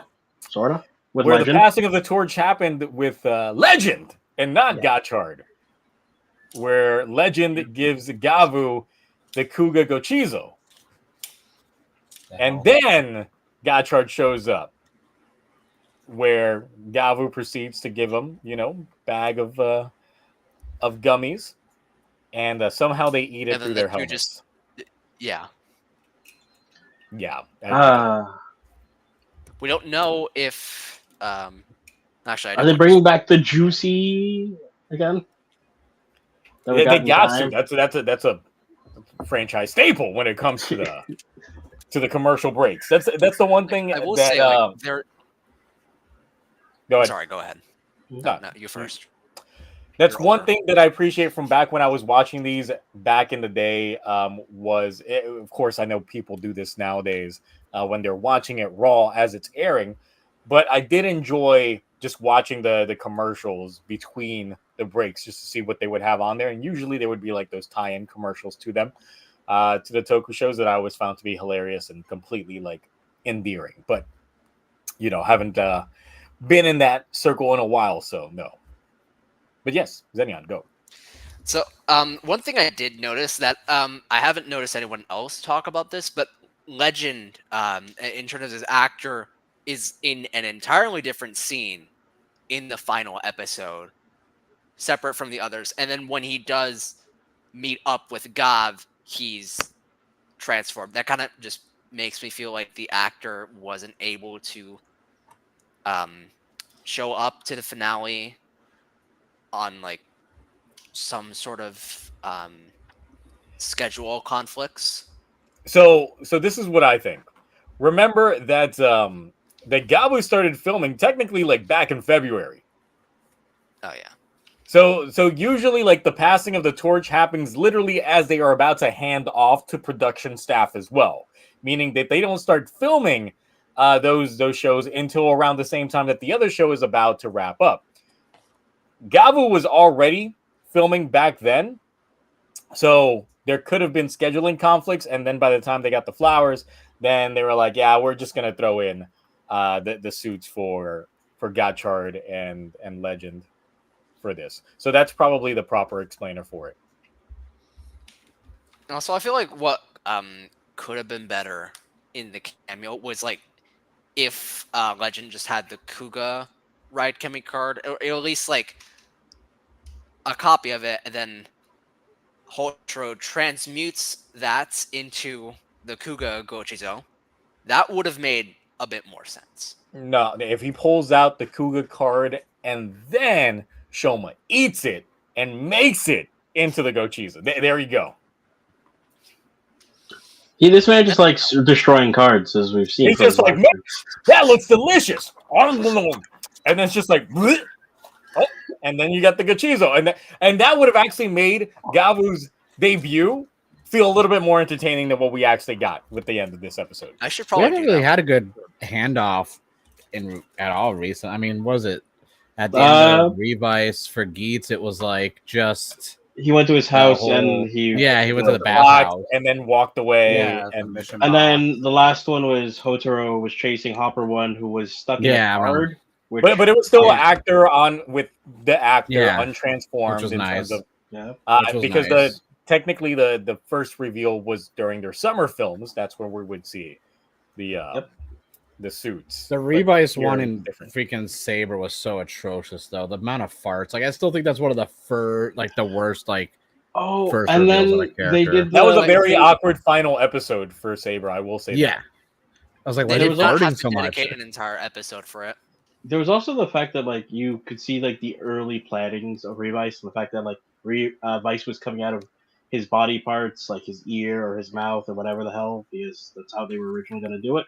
And then obviously they decided, yeah, that's stupid. Let's not do that. Yeah, and then there's also George having his fanboy aspects, but like way more. Like actually, like George. It was implied with like that George just like knew about every other common writer in general throughout the the multiverse or writerverse and all that stuff. So. But yeah, I think we have definitely talked a lot about Gotchard. It's a little bit. 2 hours. I mean, look, it's the finale. This the whole time. I finished it. All 74 stickers. There it is. 80 sun stickers. But it looks good. This thing looks sick, though. Like, I'm not gonna lie. This is. So was it worth it? Pretty good. No, fuck that. You could have at least bought Gundam Breakers during that time and had it downloading in the background while all this was going on. I would not be on this stream right now if I did that. I need to know for rating purposes. Saber's Luna Bridge or Gotchard's Golden Road.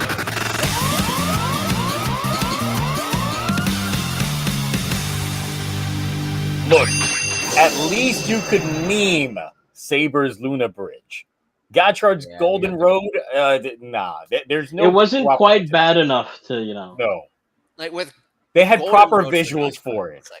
They had a budget for Gotchard. Saber's, that was hilarious. That was just the thing. Gotchard had a budget while Saber was on a shoestring budget, and they did what they could, and it was hilarious, and it's too good. It was beautiful. It was great. So, what were we saying? So as one show ends, another one reaches its halfway point. Of course, Boom Boomder this week did end up having a little bit of a clip show of an episode. Oh yeah, but it ended with a massive bang. I will say, like, I find it interesting how they're doing like the recap for this season of Super Sentai, because usually it's just like flashbacks and explaining what happened in like the past 6 months or so. But with this, it's actually just describing the characters and what they do, and not actually delving into like the storyline. I mean, because there isn't really a overarching storyline in Boom Boomger currently, which is one of my complaints of Boom Boomger. But that's the thing. It's like within this one, it was Shirabe giving the, I guess, executive director, whoever the fuck, of the ISA, the rundown on each of the individual Boom Boomgers, because I guess he doesn't know about them in that aspect.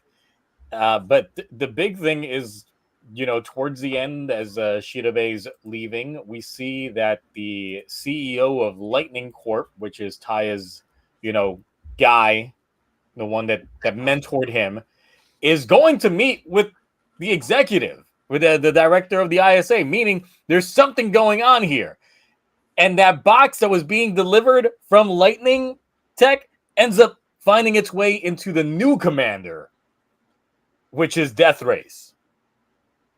Which Genba, the second he sees this man, leaps like a superhero to bust that ass. And it's literally like the last 3 minutes of that Boom Boomger episode, not counting the dancing, is better than the whole of Gotchard's finale. I'm just saying. Oh, yeah. And I count the dancing, by the way. Then the last 5 minutes of Boom Boomger. The dancing is better than Gotchard, from what I've seen. The last 5 minutes of Boom Boomger is worth it more than the last everything of Gotchard. 50 episodes. Like, we didn't get much of Boon Violet in the ending, and Toei heard us. So they gave us. So they were like, yeah, we're just gonna zoom in on him during this entire dance run on it of his like little green screen shenanigans, and that's what's going on there. But yeah, it's like, even though it was a Boom Boomger recap episode, which honestly there's not really too much to talk about besides that ending portion of things, which is why I'm just gonna double up on reviews for it anyway, since I already predict that my Gotchard video is gonna be anywhere from 20 to 40 minutes long. then yeah, it's still a good segue for Boom Boomger to finally bring the heat and the transition that I need for it to look like something's gonna finally happen within this show. Also, Orb's mentioning in chat that Taya's mentor has a movie reference like the rest of the commanders, so like Mad Rex, Cannonborg, Demon Thunder from the movie. Well, the thing is, the way that his it's Knight Rider, right? Yeah, Knight Rider. And the thing is, like, when I originally heard it, I was hearing more Night Light, because of course, technically, the pun would work the same when you're taking the Romanji and speaking it aloud, because it's Knight Rider. So it would still technically be Nightlight or, Knight Rider. So yeah, there is that. I love and also Lightning, because the demographic isn't going to know what any of those movies are. Like, they aren't. Mad Max, Knight Rider. It's like, bro. So yeah, the internal betrayal going on. It's a good reference. Cloudy, you were saying? I will say, like, Lightning Tech kind of like alludes to Lightning McQueen from the Cars franchise. I don't know about that. Bit loose. I only say I don't see that. We did say like the show, like, at least from the poster originally had, because like the car and the way they're posed had like an original like 70s kind of vibe to it. So it's kind of nice that they're like using like these older movies that are like from like what, the 80s, 70s for like that kind of reference. I want Hasselhoff on the show now. Yeah, and Mr. Feeney do a voice of one of the characters. He's still around? No, he's not. Yeah. I thought Mr. Feeney had passed. No. He did conventions last year. Oh. He was on the he is still He's still Daniels. Yeah. So he is 97 years old. Oh my god. So the funny thing is, his real life wife is the one who played the dean when they went to college. Oh, shit. So they're married in real life now. Damn. Great. Well, they were married before the show, but like he convinced her to be on the show. Man, a lot of Boy Meets World lately. Yeah, because I'm just like, I know I saw him recently, and it wasn't Girl Meets World when he showed up. Yeah. Underrated series. Wait, there's a show called Girl Meets World? Yeah, so it's a sequel to Oh, Boy yeah. Meets World. It's been Corey and Topanga and their daughter. Oh, wait. Yeah, and it closed a lot of doors from Boy Meets World too, with like Eric did. and Sean and stuff. It also springboarded Sabrina Carpenter's career before she became the mega hit singer that she is now. Yeah, before the espresso stuff and things. Gotcha. So,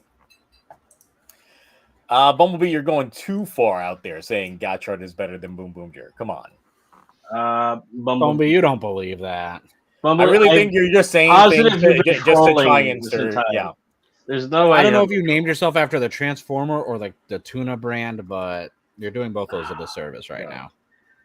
God, I would love a Too Fast, Too Furious reference from the show. Oh my! Not gonna do it. Not gonna make jokes.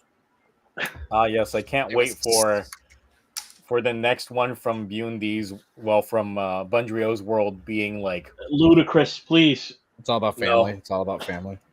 It's Hall Walker. Oh no! No. Imagine that's the name for the blue mech in the third poster. And then it's a new vehicle. It's a van, and it goes on unleaded. It's van unleaded. I was about to. Is it too soon to make this joke? And then the don't you say it that shows up afterward. Oh God, you person! It's a tree. Okay. Too soon. It's been like 10 years. It's still too soon. I love society. Okay, with 9/11 jokes. Okay, listen, that took how long? I'm okay. I love Paul Walker. No, come on. Running Scared is an underrated film that he was in, by the way, and Ron Kern. There's a Hawaiian movie like his brother was in. All right. High Tide in chat says, when are they adding Hot Wheels to Boom Boom Jer? I mean, technically, the Boom Boom Jer cars are cars. Yeah, those are the Hot Wheels out there. They be rolling. Unless you get the candy toys, then they're micro machines. We need a Rainbow Road track set. I think there might be some copyrights and cease and desist coming from Nintendo when it comes to all that. So I don't know. Hot Wheels doesn't own the track set. You mean with the name Rainbow Mario Road? Karts and Boom Boom Jer collab. I feel like Nintendo's the only company that would go after Toei. So to be fair, I think and they would probably win. They've got the best lawyers. They would humble Toei. Do we know the name for that road that they used to drive in anyway? Rainbow Road. It was something highway. Because Rainbow Road is what we call it. I know it's not that. Rainbow Highway. Ow. Considering that what Yadukar uses now is just called the highway beam. Yeah, it's got to be something highway. Is it Rainbow Highway? Oh my god! Like, is it like? I was joking. It's not Rainbow Highway, is it? Is it like literally the entire highway? Like the Galaxy Highway. Yaduk's mouth, and then he just vomits it out. See, I want Taya to get that jacket on that poster, and I want them all to get a jacket. I want that jacket on that poster. Fuck Taya. You're gonna spend $500 on that jacket? I don't think so. How much is it? It's probably gonna be like $500. That's fine, as long as it's in my size. I'll wear that thing naked.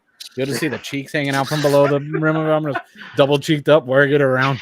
Like, what's up? Be like, this is my new jacket. Guys, it's my new jacket. It's the only thing I can afford. Don't look at my boom boons. Like, leave those alone. Like, just get a pair of assless chaps with them. He says I don't already have at least cover up the legs. You can keep the cheeks out, but I don't skip leg day. My legs are freaking jacked. Listen, we don't. You can crack coconuts. He's gonna be sat down most of the time. We're not gonna even see the legs. What do you mean? I'm I'm walking ever. I'm gonna be strolling. I'm gonna be strutting with him. He gets up so often to get pickles, to get food, or something like that. Oh my god! I don't want to see his pickles. No, speaking of, I went to Panera Bread, right? And I got an Italian sandwich, delicious sandwich. They toasted it. I was like, great sandwich. And they gave me one pickle with it. And I'm like, oh, the pickle is delicious. And I was like, oh, it's a good pickle. Yeah, a little spear. And I was like, I went up to the register. I was like, hey, can I just get like a slice of pickle? Can I get there was a slice of a pickle. That's all. I was like, can I get a container of pickles? They're like, what? And I'm like, that was a good pickle. Like, I want some. Oh, can I get some road pickles? And they're like, what the hell's a road? Like, what? And they asked, so you know how they get the mac and cheese and soup in the little cup? They filled one of those with pickles for me, like spears. You couldn't even get the big cup. And I'm like, they had no way to ring it up. They're like, there you go. And I'm like, thanks. And they literally like, no one's ever asked us for just a container of pickles. I'm like, well, this area of San Diego, I mean, I understand there's not really a lot of sophisticated people over here. Well, they should be because like over here we have. I don't know if you guys have Firehouse Subs over there, but they literally just have their pickles on hand. They do. Dude, it was a good pickle. Like I still have the container in the fridge. I only ate half of them because it's hard to eat pickles and drive at the same time. I'm more for like a Jersey Mike's guy. I fucking hate Jersey Mike's. It's all bread, no meat. No, the ones here in New York, no, they're crazy.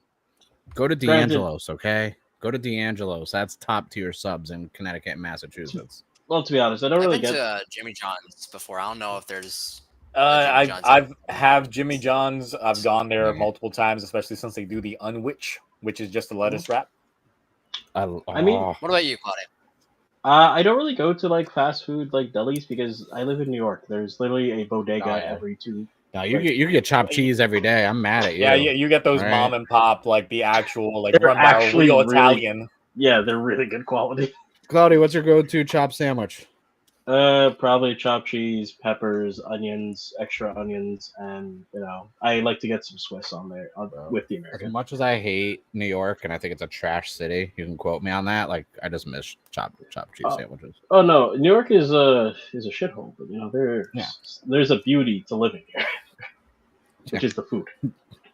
So I'm still not finding the name of the highway. I don't think there is an actual name for it. Marooney Hunchit. So chopped cheese. Okay, chopped sandwich, right? You go to any bodega, any deli in New York, right? You go in there. They got the grill right there. You tell me you want it. They literally throw the onions. You get steak. You get meat. They throw the cheese. They literally chop it up. If you're curious what it is, they basically take hamburger meat and instead of cooking it like a burger style, they cook it until like it's they chop it like almost until it's like ground meat. Essentially, and then they put cheese on it, put it on a hoagie. Highway beam.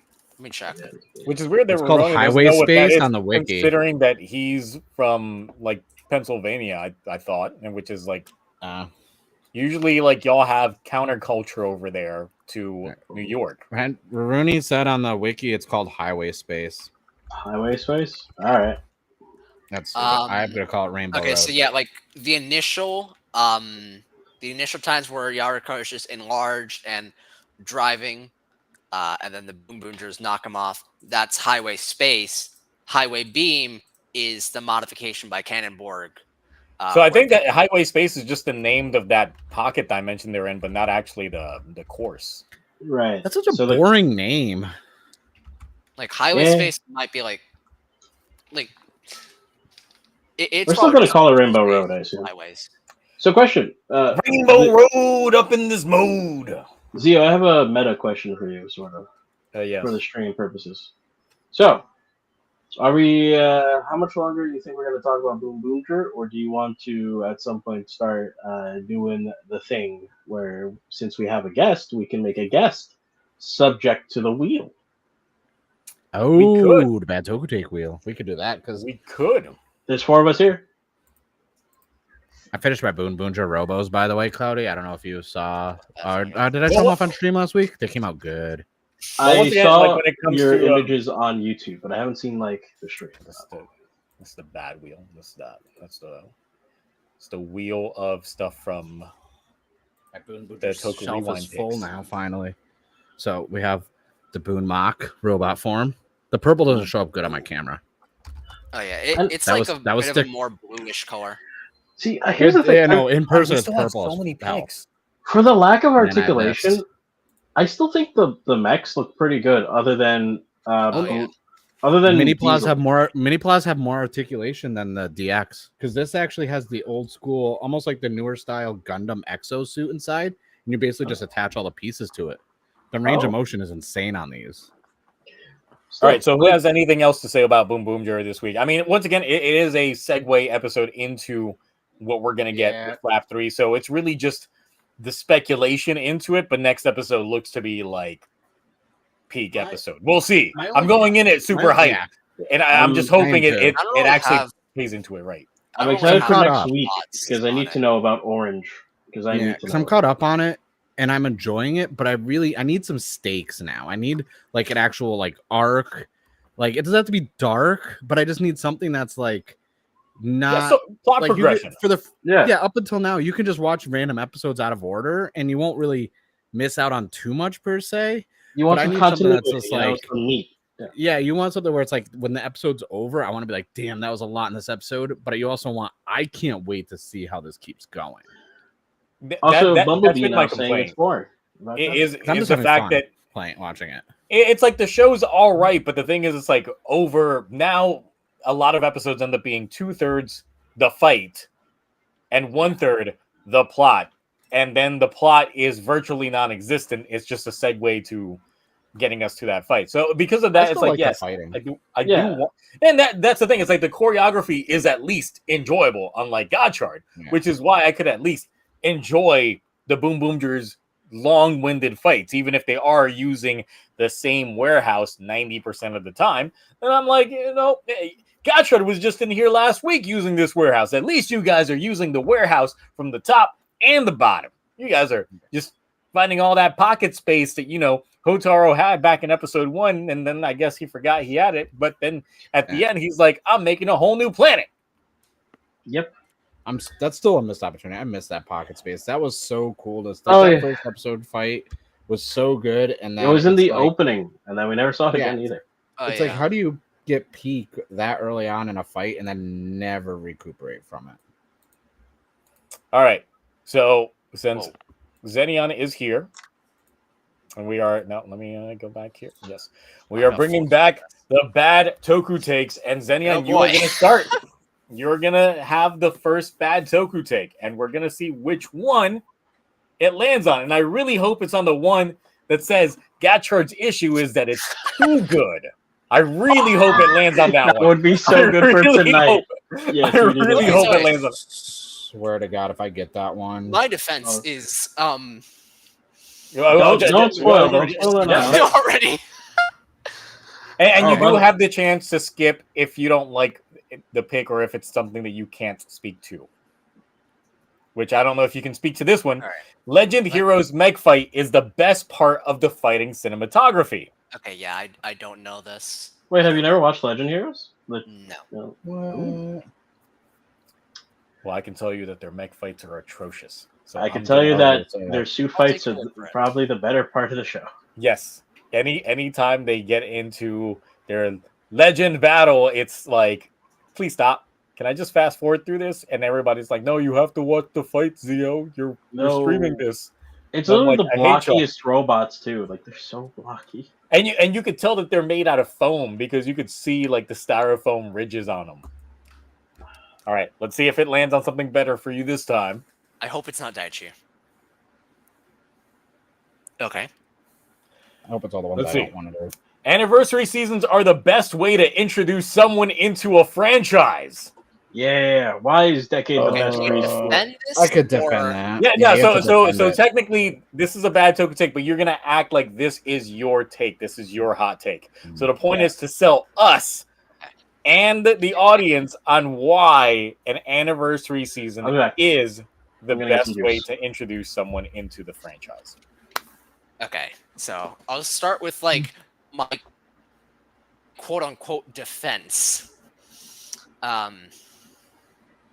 Okay, so I'd probably say like some anniversary seasons like tie in with past seasons that kind of like recap what happened prior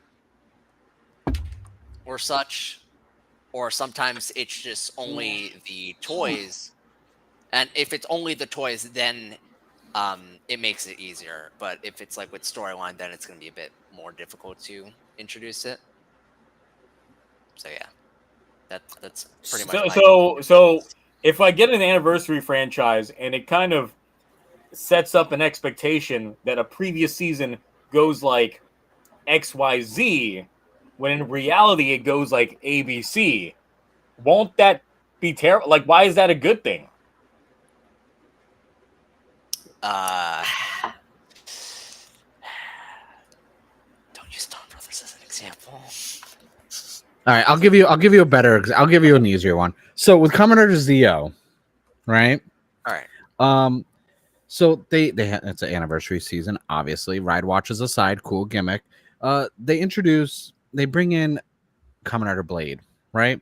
Oh yeah. And they have it was a good fight with Chalice, but it kind of destroys and retcons the ending of that show. Now someone's gonna go and watch these shows after they watch something like ZL, being like, oh, they see something like Build or anything, like, oh, that's cool, I want to go watch those. They go watch those, and it's night and day compared to it. So do you think it's giving a false expectation or narrative for what they can expect? It could turn someone off to a show that's actually really good.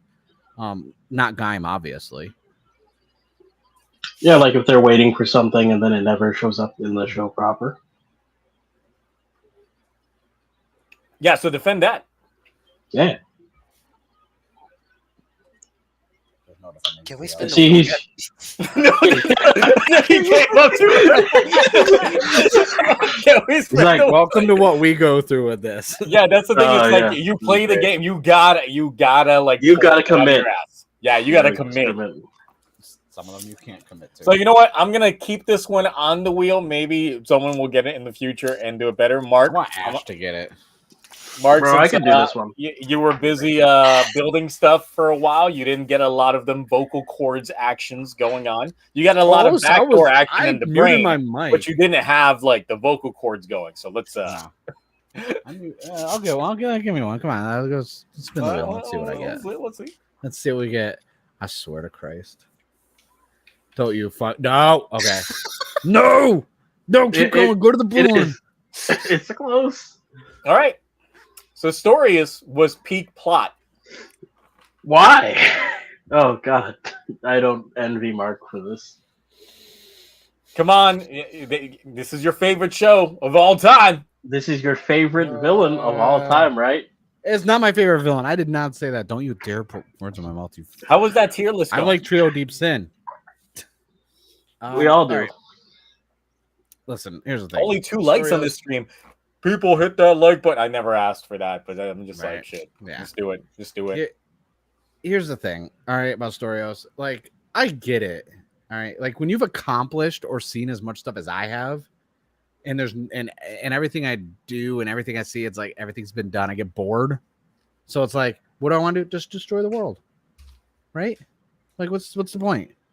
Start over. Then I can create some new shit. That's Salmon. That's not Storius. Listen, I don't want to do Storios. I don't want to. No, you gotta do Storius. None You're of these people giving have us seen Salmon. Saber to know So, what I'm talking out of- about. Okay. Out of curiosity, Mark, why can't you do something like if you say found a book that had all your awesome poetry that you were writing, if you just found it and it had all your poetry pre-written inside of it, why didn't you just come up with some new shit that wasn't even in the book? Because it's already been done before. Everything has. No, I'm saying- why don't you try?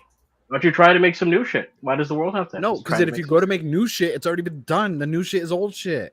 Well, no, you'll see the shit that's in the book. You I don't put the book wanna away, defend- start So you- making so you- some new this. shit. So you cannot I defend can't this. defend this. No, I cannot. I have said flat out certain things. I can. I like how Mark was so ready for whatever the wheel landed on. He gets his He got- kryptonite instantly. Yeah. He No. got the worst one. I for will Mark. use I will invoke my one pass to spin again because I feel like you obviously- tried defending this, so you want to just give him a break on this one? No, we Yeah. can spin it again. I just don't wanna- I'm gonna keep it on here. keep it on. there. Oh, because if I get it, Cloudy I gets can't it. do that. I can't do that. Yeah. I hope it exactly. lands on that for you. I can't do it. I swear to God, if it lands on it like twice in a row, I'll be like, Oh my god. Oh lord. Talking about that. Oh my god. This thing Now- would be the. Now you know what? I'm not gonna read this aloud. Mark, you read this aloud. Wow, the wheel has a thing for you, Mark. hold on, let me drink some Mark, you hot gotta sauce real say this quick. aloud. Mark, if you don't defend it, you at least gotta say. Yeah, it. I drank Red's hot. Oh my God. All right, listen. Hold on, let me get an edible real quick. No. All right, here's the thing. Kamen Rider Zeo Blade ending should be the canon ending to Blade. Someone clip that. Here's why. Someone immediately do not clip that, you sons of bitches. keep it on the Listen, internet I got a forever. reputation. That's like me having to defend Gaim as peak Kamen Rider. Okay, let's not go there. Oh, someone Someone clip clip that as that. well. Come and clip Yeah. that as well. Yeah. Not you. Okay, you know what? Here's the deal. Here's why the Blade ending in Zio should be the canon ending to Blade. One, Kenzaki's still around, and like there's no park bench. So one, my emotions were never just debilitated after seeing that show. All those tears refunded back into my tear ducts. The amount of like seeing the Blade suit again with the proper helmet and fighting Chalice and just would you say that this gave you proper closure? The closure that like Heisei 1 has the kind of like the feeling of a lot of their endings where they have like open-ended you kind of feel like a feeling of wanting more, but you know that what you get is what you get. But this one, it kind of like closes up things with a nice little bow, right? So it definitely it got rid of your wanting of closure. You got the closure that you were seeking. Even though we all thought that this would be like an end of days, humanities is like gone, and that's when we finally get the closure between Kenzaki and Hajime. But instead, this just happens not even 20 years later. No, see, I got my. So it's like going to Golden Corral, right? Like, and you know how many plates you can eat. I finished my 8th plate, and I was perfectly full where I could not have another bite, but I didn't overeat. I didn't overstep myself. I still had time for 3 cookies and some soft serve. Perfect ending to a buffet meal. That's how I felt after watching the Blade part of Zio. I was like, this is perfect. Do you think never be that after seeing the conclusion of Blade, spoilers for Blade for those who haven't seen it, we've memed about it plenty of times, that after seeing the conclusion, after seeing Hajime and Kenzaki decide never to meet again, so that the war could never come to a conclusion, the planet can never be destroyed again. After seeing that, and then suddenly in Zio, immediately start fighting, the world starts ending, only for then Zio to pull out an ass full power that isn't even his final form, to get rid of both Joker powers, so that everyone's happy, hunky dory, and that nothing of value was ever lost, or of substance was ever lost. And of course, with now they can hug. And of course, with the Hajime's newfound relationship. Listen, why'd you add that part in, you son of a bitch? So come on, that's included in the ending. Someone actually. Hold on. Everyone deserves happiness, just like the happiness that I felt watching Blade in Kamen Rider Zio. So you agree that is a canonical couple and should be a thing? Listen, who's to say what's canon? Right? Like, who's to say what's canon? Like, all I know is, at the end of the day, Hajime's happy, I'm happy. Kenzaki and him, no more Joker. They can be friends now. They can go to brunch. Oh yeah, they can have brunch now. Okay, they can have brunch with Kamen Rider the next. So you think it wasn't beneath these characters the fact that they know that since they're both Jokers, it doesn't matter who wins. It's still going to be bad end, and it kind of devoids the entire purpose of them not fighting to give humanity a chance, because it doesn't matter really. They're both Jokers. If they both fight, it's bad end regardless. So do you want to save humanity anyways? Look at it. We got TikTok. Come on now. Those two should be in a room and locked away and fight forever. So you're fine with the character assassination that was okay. It was an attempt. I don't think it was assassination. I think they dodged a bullet, pun intended. I think that, these characters are so good and so enriched and so important that they were needed, in the fact that we got to see them again in Zio. They got to resolve their differences. They can be friends now. Hajime can go take photos, and Kenzaki can chill on as many park benches. Like, I mean, their ending would literally result in like a Gotchard style ending if Gideon had just made the whole world gold. So that's true. All right, there's a second Earth now thanks to Gotchard. So we could They could just just take take the- And Gotchard you know over what? there. The new girl from Gavu, her name is Amane. What if she is Amane from Blade? The granddaughter of Yeah, the granddaughter of Hachi. Yeah, not granddaughter, the daughter. Oh, sorry, the the daughter, daughter. yeah, daughter. I mean, hey, more Blade. I'm okay with that. You know, why do you think Marvel keeps going back to Robert Downey Jr. and Iron Man? It's always like we need Blade. We need. Oh, you mean Kentucky, we Robert need Downey Hajime. Jr., Doctor Doom, right? Not Iron Man. Yes, Clearly, he's just Doctor in Doom. general. Well, the actor himself, you know, they bring. I actually just thought of that theory while doing this. I was like, oh yeah, new girl's name is Amane. All right, All right, Mark. I think you did a yeah. respectable job defending. Good, because I lost all respect for myself doing that. So. If I Mark- just want to go on the record. Commander Zio, trash season, trash what they did to Blade. I lied. They didn't use the right helmet. That's the joke. It was trash. Like I want nope. That was Did they you got see like two their trash official ones? photo for like their like little Olympics thing that they were doing, their relay races, and then of course they showed Blade with their wrong helmet in the promo shots, because I'm just like, at this point in time, just paint that shit to match the fucking right. You're not gonna bring back Jack form. Who's ever gonna see Jack form again? Is anyone go, surely I miss Jack form? Nope. I like the Jack form itself, but it doesn't need to come back. It's redundant to have that form ever appear again. Like, there's just All right, now Blade, get those words off the wheel forever. there's I've Ace. never. How did I get two That's all. back-to-back bullshit spins? By the way, I told you The the wheel. wheel hated you. Apparently, you got. I hope All that right, gets Cloudy. something really bad. I just because you say that, I probably will. I'm probably gonna get something like explain why Saber's ending is amazing. Nah. Real Zero fans call is, and not Izu.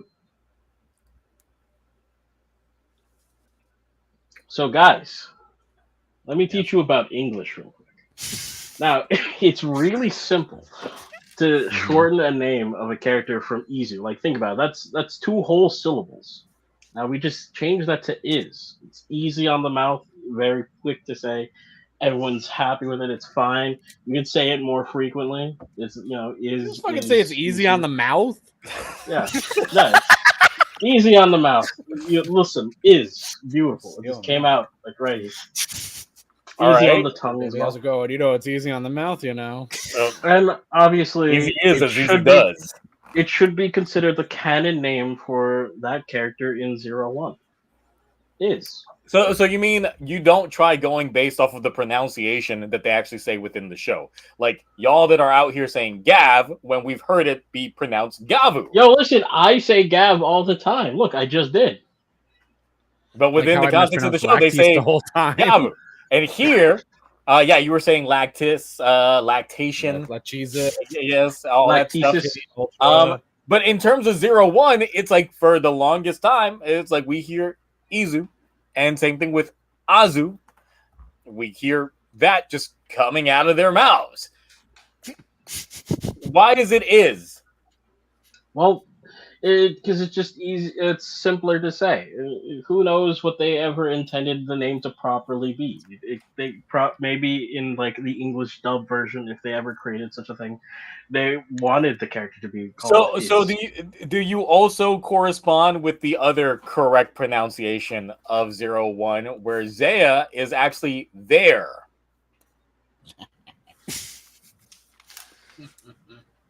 Try to answer the fucking question. I need a minute. Hold on. Yeah, you need a minute. While you're thinking, I have a follow up. What's easier on the mouth? Absolutely. Never mind. There should be there. It's fine. Yeah. So Zaya being there is no problem. Absolutely not. And Perfectly Azu fine. being Oz As or Az. Yeah. Yeah. Listen, Azu being as is great because maybe the name will get changed properly Romanized to like maybe ass. Now that's a backdoor that Mark would want to talk about. But I feel like is Someone's been as reading they're my both diary. like they're both what do you call it? What's the Speaking of word? easy on the mouth. Yeah.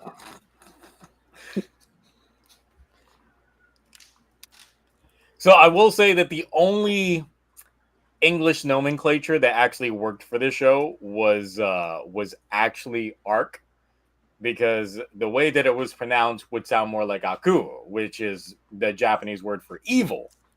But then it being arc, yeah, kind of makes sense. Yeah. Everything else, no. Zaya, there, what? No. Yeah, Izu is what? Listen, all these different tenses is just it just adds to the layers of these characters and their connection together. Let me see what the other assistant Huma gear names are, just to see how convoluted and deep into the rabbit hole this actually ends up going. Because I know that Izu got replaced out. Who the fuck is what was Shesta's proper name? Let me see. Oh, I'm pretty sure it's just. Oh, while he's looking that up, Cloudy, bratwurst or Polish sausage? Which one's easier on the mouth?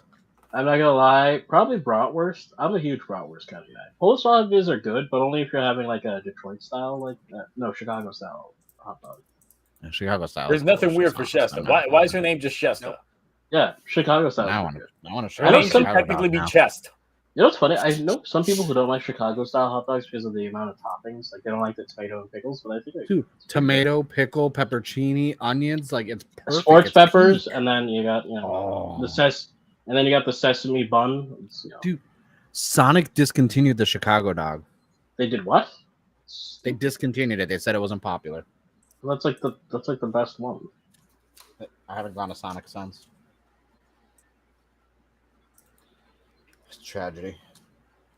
See, everybody else's names is like the same shit. Like even the other assistant that we had for during the specials where we got Rin. What her name? Her name is just Rin. You're saying her name should have been like what? Here? Maybe it was Ring. I don't know. No, when I watched the Blu-ray with all the stuff and the subs, I felt like a lot of the names were kind of weird, and I never noticed it because I only watched 01 once before I got the Blu-ray.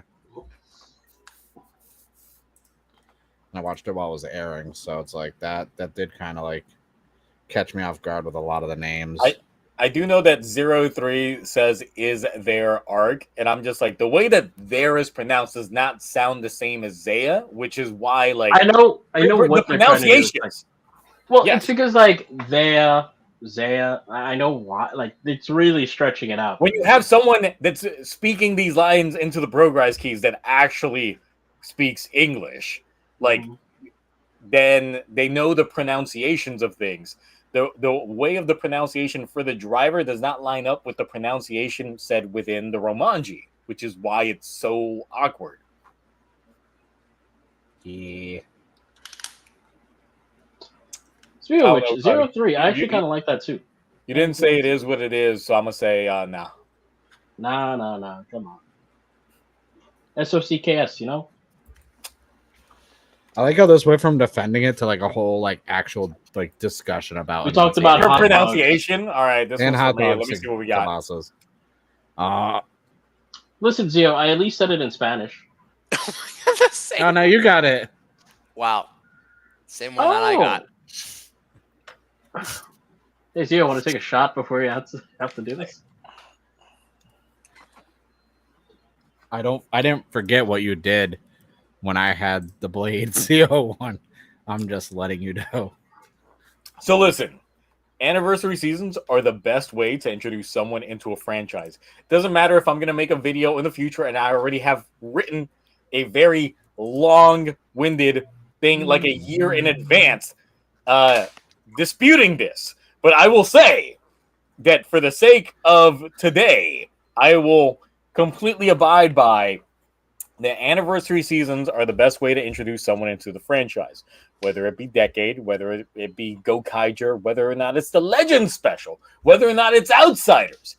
It's the content that shows people cool ass suits, and they go like, man, those suits are cool. I might want to check out that season. Or they see really bad suits, and they go like, what season is that? Oh, Blade, I'm not gonna watch that season. Those suits are terrible. Why is the color coordination just not working well? So I'm just gonna, I'm not gonna watch that. So, yeah, you hit me with what you got, because I'm just saying. Okay, so out here. Much like every other Sentai fan, would that also put you in the line of thinking of Gokaiger being the best season of Sentai and the one that everyone should start watching immediately? They're not the best Sentai, but they are the best segue into getting people to check out several of the seasons beforehand. How so? Like, just seeing Maji, having the different cameos in there, seeing the different suits that are available, especially if you're a Power Rangers fan and coming into without Sentai the context, you'll see them and you'll be like, "Oh my god, this is good." I will say that above Gokaiger, I would say Akiba Ranger is definitely one of the better anniversary seasons to get people involved in, because it doesn't lay not a lot of nitty-gritty regarding what happened in those seasons, but they do give you some nice comedic cliff notes with some uber exaggerations regarding the matter. So I will say that yes, that definitely checks all the boxes of making this shit work. Oh, really? Making it work? Another Agito. Another Agito. Oh, that's true. There were two another Agitos. There's like another Agito. And I'm just like, that's very on the nose. You guys are definitely out here just hitting that shit just right. Oh yeah, that's right. Because they knew. You liked it? They realized that there was already another Agito, so they were like, "Hey, same suit. We got it here. It's riding away. Let's put it back in here. Call it another Agito, and we just ride on with it." So that was a great way to get people to want to go check out Agito. It was a hilariously awkward, but for those that know, they know. What about another Fies?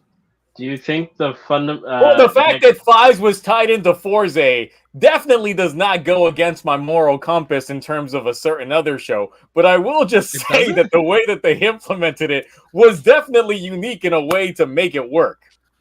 What about it worked? All of it. Just specifically. Just the fact that they managed to tie it into a completely irrelevant show, and the segue to it in itself, and the fact that it was a mystery that they had to solve. And to really solve it, they had to dig deep and realize that other what the fuck were the enemies called in ZO again?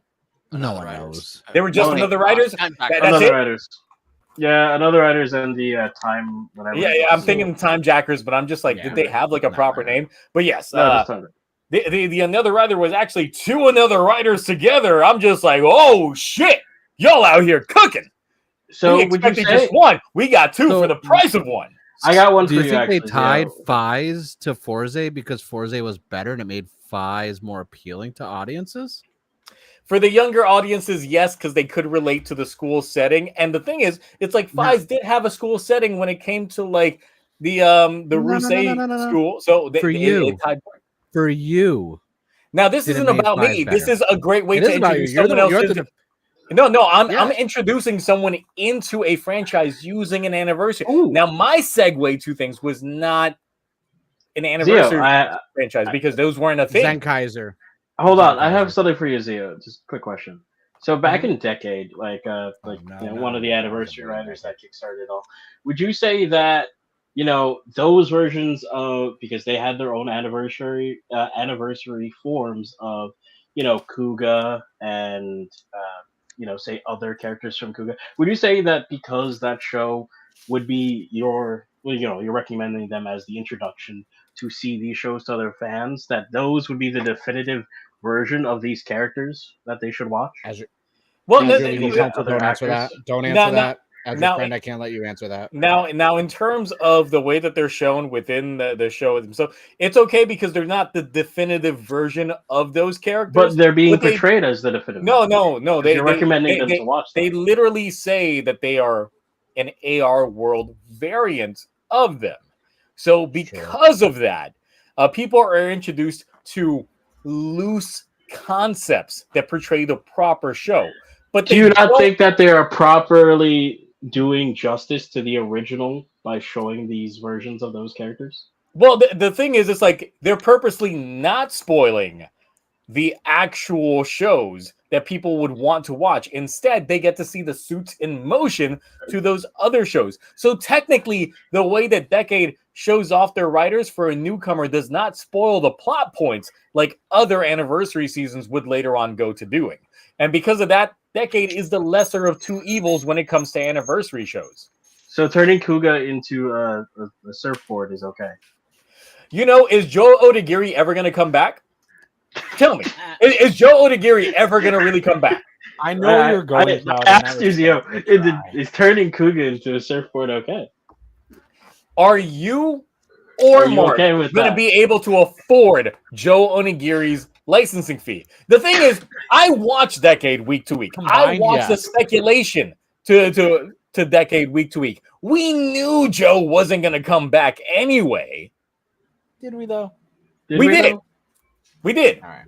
The forums were definitely saying like Joe's not coming back. See, I wasn't on the forums. So. But can you just answer the question? Was the Kuga surfboard a proper portrayal? I will tell you this. Did Taka from Kotetsu Toys Japan get that toy? He probably did. Oh, okay. I have also and he is a massive Kuga fan. Being as this season, as you said, is a great way to introduce the characters. When inevitably, because this is also part of this season of the show, the movie shows Kuga in Ultimate. What was it again? Ultimate Rising. Ultimate? No, yes, Rising Ultimate, a form beyond the form shown at the end of the original Kuga, a form that will probably that they will not have context for in the original show. Do you think that is a proper evolution of what should have happened post the ending of Kuga? That form should be a thing. No cap, I love that form. That is a sexy ass form. I'm not even joking on that one. That is a nice looking form. I know, but the context of it, you know what I mean? I mean, look, within the context of the show itself, it's just like, yes, it seems like it would have been a proper evolution. And had they had Joe come back, I wish he could have donned the form. But he did not. So instead, it went to a lesser Onodera. It was a sexy suit. Let's not talk about a decent anniversary. Let's talk about a bad one, Zenkaiser. So that was the first real Super Sentai show that I watched week to week. Mm-hmm. And I feel as someone who had no real knowledge outside of like Zoo Ranger and like Real Soldier, anything about Super Sentai. And it wasn't really a good way to introduce me to the franchise because all the anniversary seasons involved had to do with like their special attacks or this and that.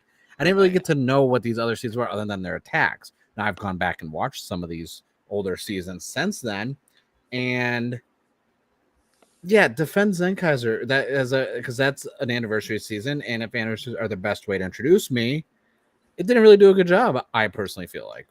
Well, let me tell you about a little show called Zoo Oger and why it's a better anniversary season than Zenkaiser. No. I'm specifically asking about Zenkaiser. I'm asking you about Zenkaiser. The thing is, it says like, anniversary seasons. It doesn't say specific seasons are the best. It says seasons are the best.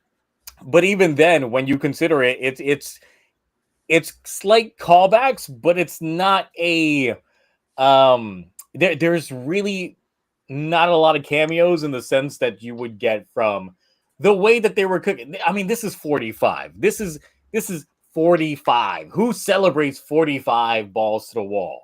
No one celebrates 45 balls to the wall. Mark, are you going to celebrate your 45th birthday balls to the wall in like 5 years?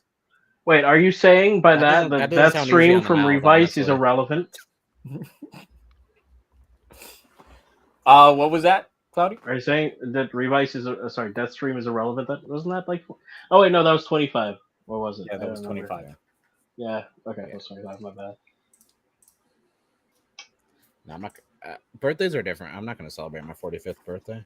Listen, you win this round, Zio. That's about it. Well, you were focusing on Decade. Decade really didn't do as bad as Zio. You got to focus on the shitty seasons. Yeah, Zio is the worst one. Okay, gave us some good forms. Do you think that it is proper to show that Hibiki post the main show that it proves that yes, it was a good thing for the main character we were watching throughout all of Oh, actually, you wouldn't have any context for this. No, but I did go like when I was watching Zio, I was like, why is Osamu not Hibiki? Why is also why people would be asking why the same actor is playing not only Hibiki but Zeranos in the same season? Well, because didn't he play a character in the Hibiki movie? Yes. Yeah. No, but like what I'm saying is, since you're telling people to start with Go, why, don't you think it would be a little confusing for an audience member to see one actor play not only one writer but another writer shortly after? All right, Xenion, now that you've seen how this game is properly played, how we gotta commit to what it lands, we're gonna give you one last shot. This is your redemption arc. You got And I this. hope it doesn't land on the same thing it landed on before. Hopefully. I'm not gonna lie, I hope think it I does, have just so that we one. can see how the growth. Let's Right. see it. It's a follow-up. All right. You got this. I believe in you. It landed on Marks. Yes. Someone else could suffer. Okay. Oh my god! From Let me my get the drink. very vague memory I'm of gonna get a drink as Saber, well. the suit was good. Yeah. What if you were blind? It wasn't bad. Let's see what else. I've seen worse. Not many, but Now the thing is, this says Storius was peak plot. You're talking about suits. Okay. yeah. Lot. The suit is the plot. Now, do you want to re-roll again? I will give you the shot to re-roll if you Okay. really want to re-roll. Reroll. Okay. March, I get a reroll. You have to defend freaking Zero Blade, and I get a reroll. I'm still hurting on that.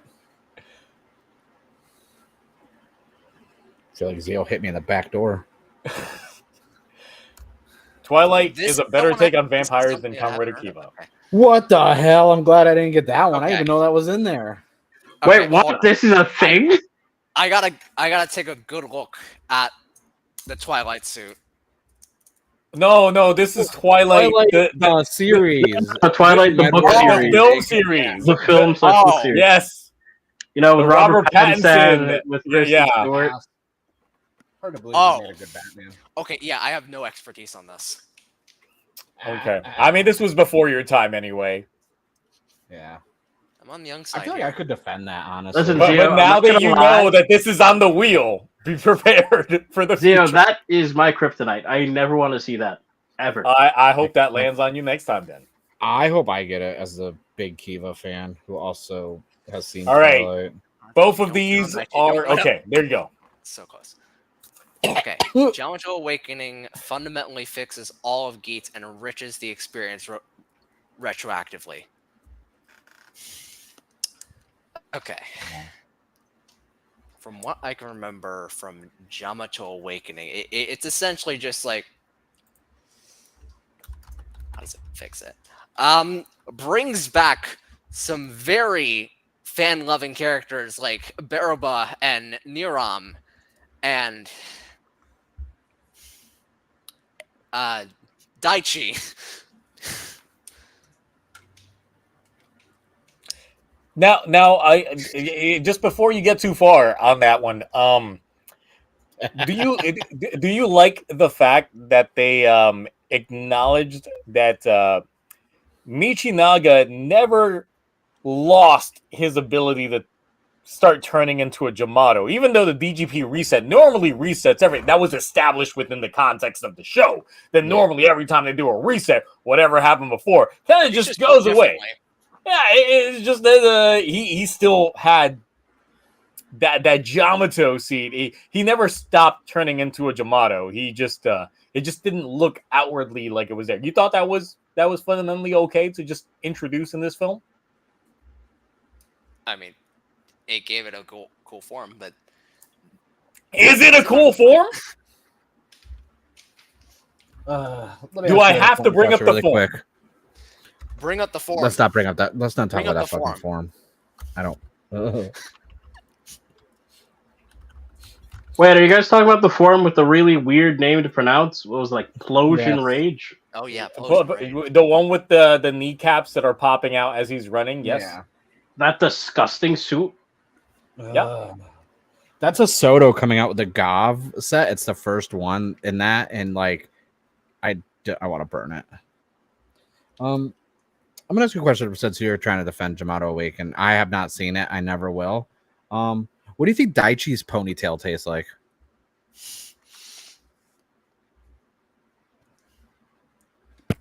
Weed. No, that's not a good enough answer. I like what is like okay, usually I like purple and silver and black on suits, but that's just it looks frumpy. And I don't even know what that word means. I just want to say it. Frumpy. Visually, it looks cool, especially like with the shield chainsaw thing. That's the only cool part about it. No, That's the not only really. cool thing about it. That cape looks weird. The three things I hate about The this suit cape works. is the shoulders, the cape, and the arm. You know what? I'm gonna ask the chat that's still here. Yeah. Really quick. And the those, kneecaps. Those Poor thing. sleeves. And Why I'm does that just remind gonna me say of like, smash or pass the- on Poison Rage. And the remember usage Teenage of Mutant the Turtles Command 2? Twin helmet. Why does and his sleeves Jamashin look baggy horns. like Shredder's? Like that bothers This me. in honestly TMNT works too. better Yeah. as a final form than Kamen Rider Buff Fever Zombie form Jamashin. Yes, but Yeah, this everything is was something better than that that. should have been in the show. Even the head writer acknowledged that this was something that they were trying to do within the show, but the suit wasn't ready in time. I will say that buckle. I like that buckle Oh yeah.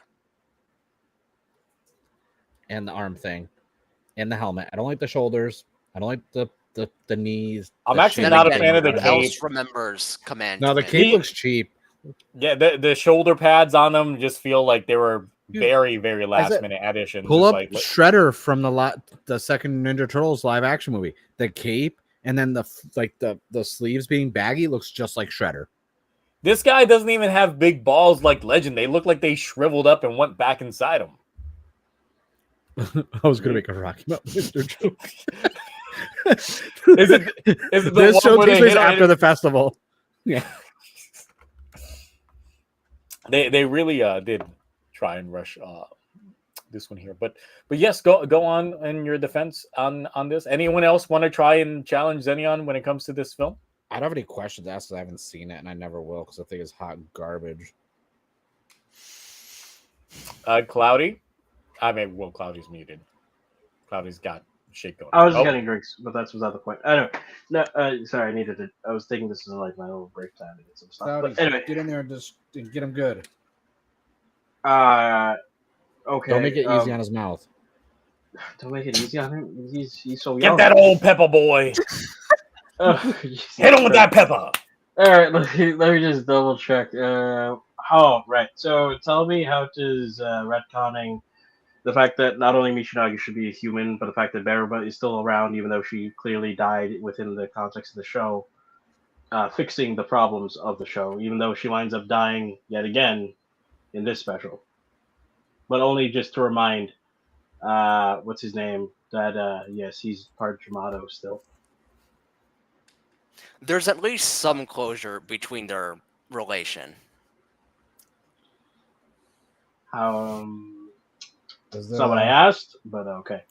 So you didn't find it weird that we find out that the origin to why the future society is stuck living in their dystopian future is because a Jamato ruined the past, like ruined all of the earth, and they're fundamentally creating that here. Yet Wait, they is that still really what happened in that? yes. Yet they're Yeah. still toying around with Jamatos and Jamato seeds. And they didn't think that was a bad idea? You didn't think that the introduction to telling us that Jamatos were the root cause for human society, like having to vacate their bodies and go all digital with their shit, that it doesn't ruin the fact that they should have had better hindsight? Also, How can you I mean, defend human this? extinction was bound to happen. here's an interesting one. Not really. That's actually my one. Why did Doom Geets go to the past to change the past for a better future, knowing that his past self already knew what, the proper methods of, changing the future, and knowing that he wouldn't be able to beat himself anyway? What was the point in that?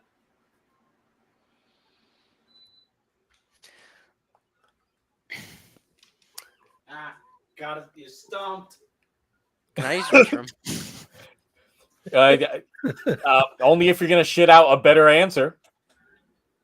Only if after you make a number 2, you better come out here with a very well written explanation for why everything is gone. He said you got explaining to do. Okay.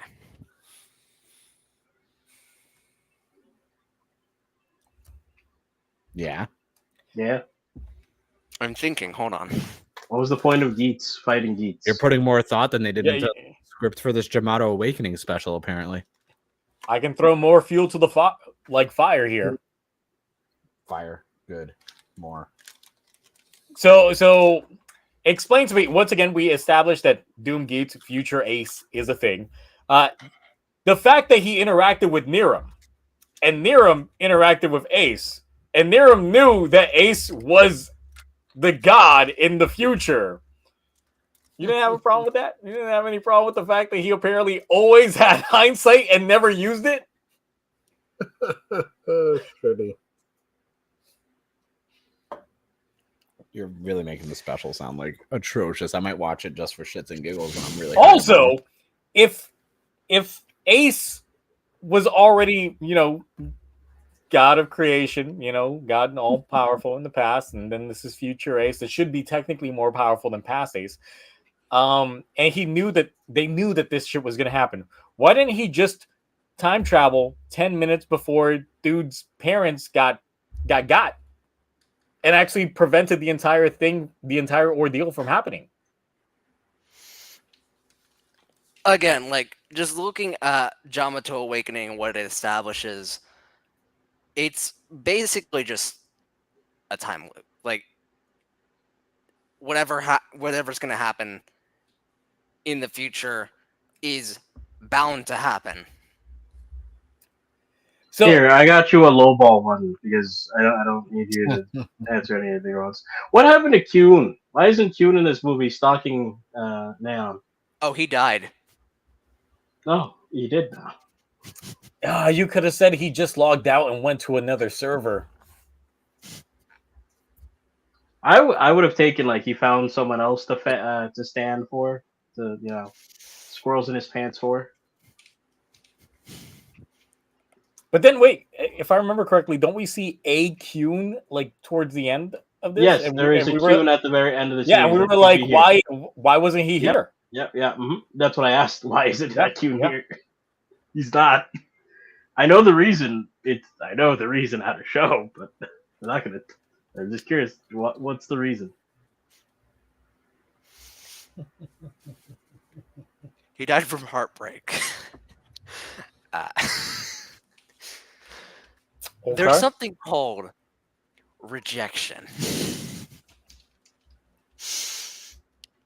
The interesting thing is you're actually kind of curious. The actual reason was the actors for what's it called Ryuga, who I think is it's called Ryuga Sato.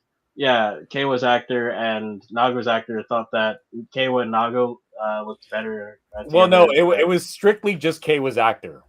Oh, it's just Keiwa's actor? Yes, he thought that he should have been the one that paired up with Neon instead of Kyun.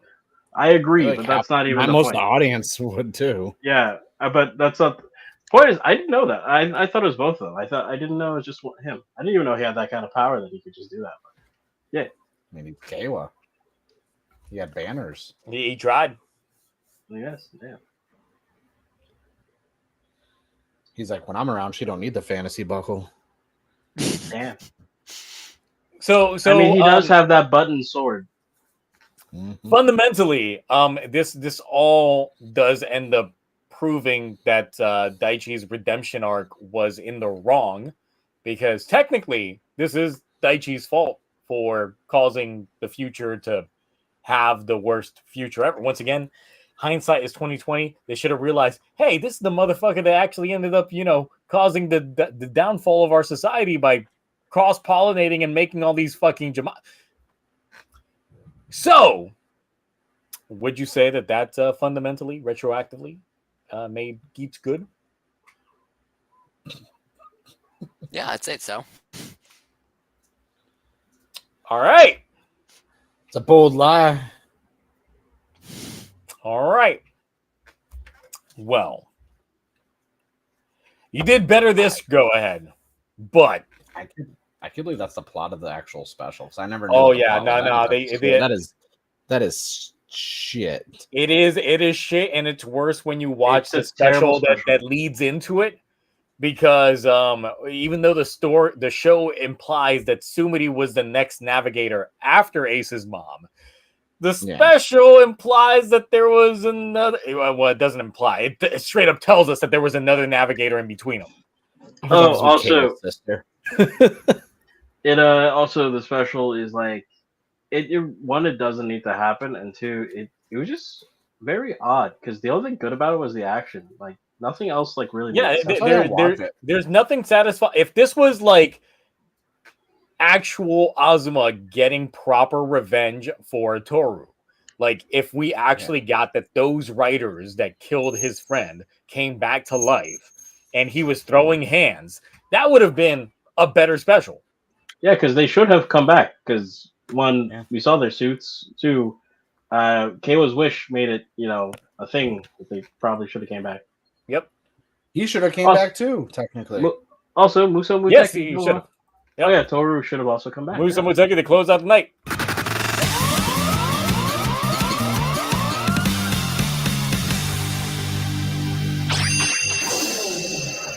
Should have let Crash Out Keiwa kill Daichi. That is true. Daichi shouldn't have had a redemption arc anyway. I still stand by that 100%.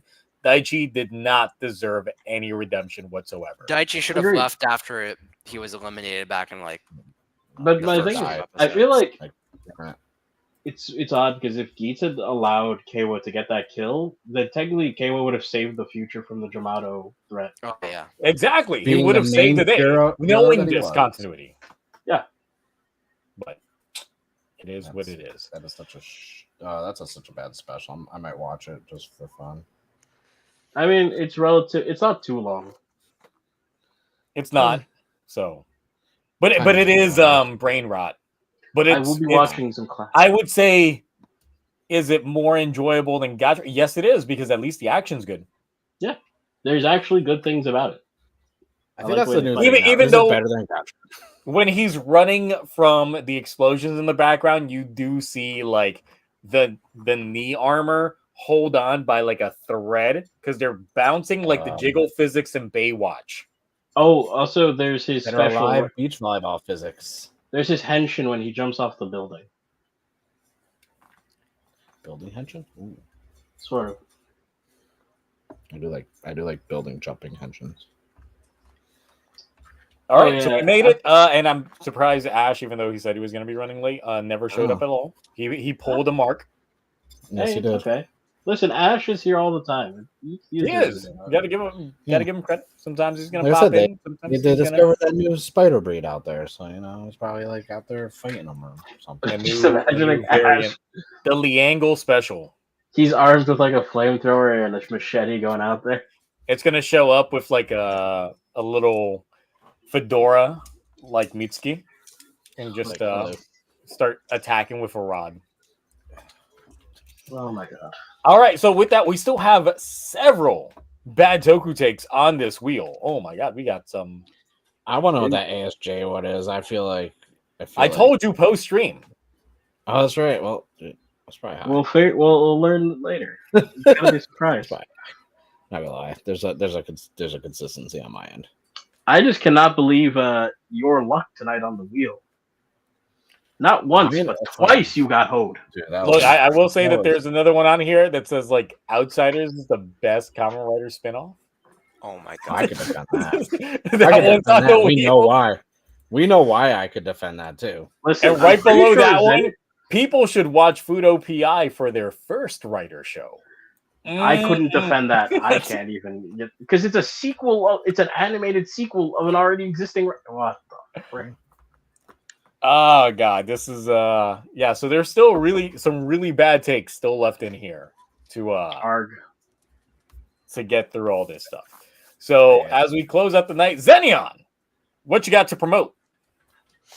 Well, Monday, I'm opening up this box and this box. Why? And this box, Why? and this box. Why?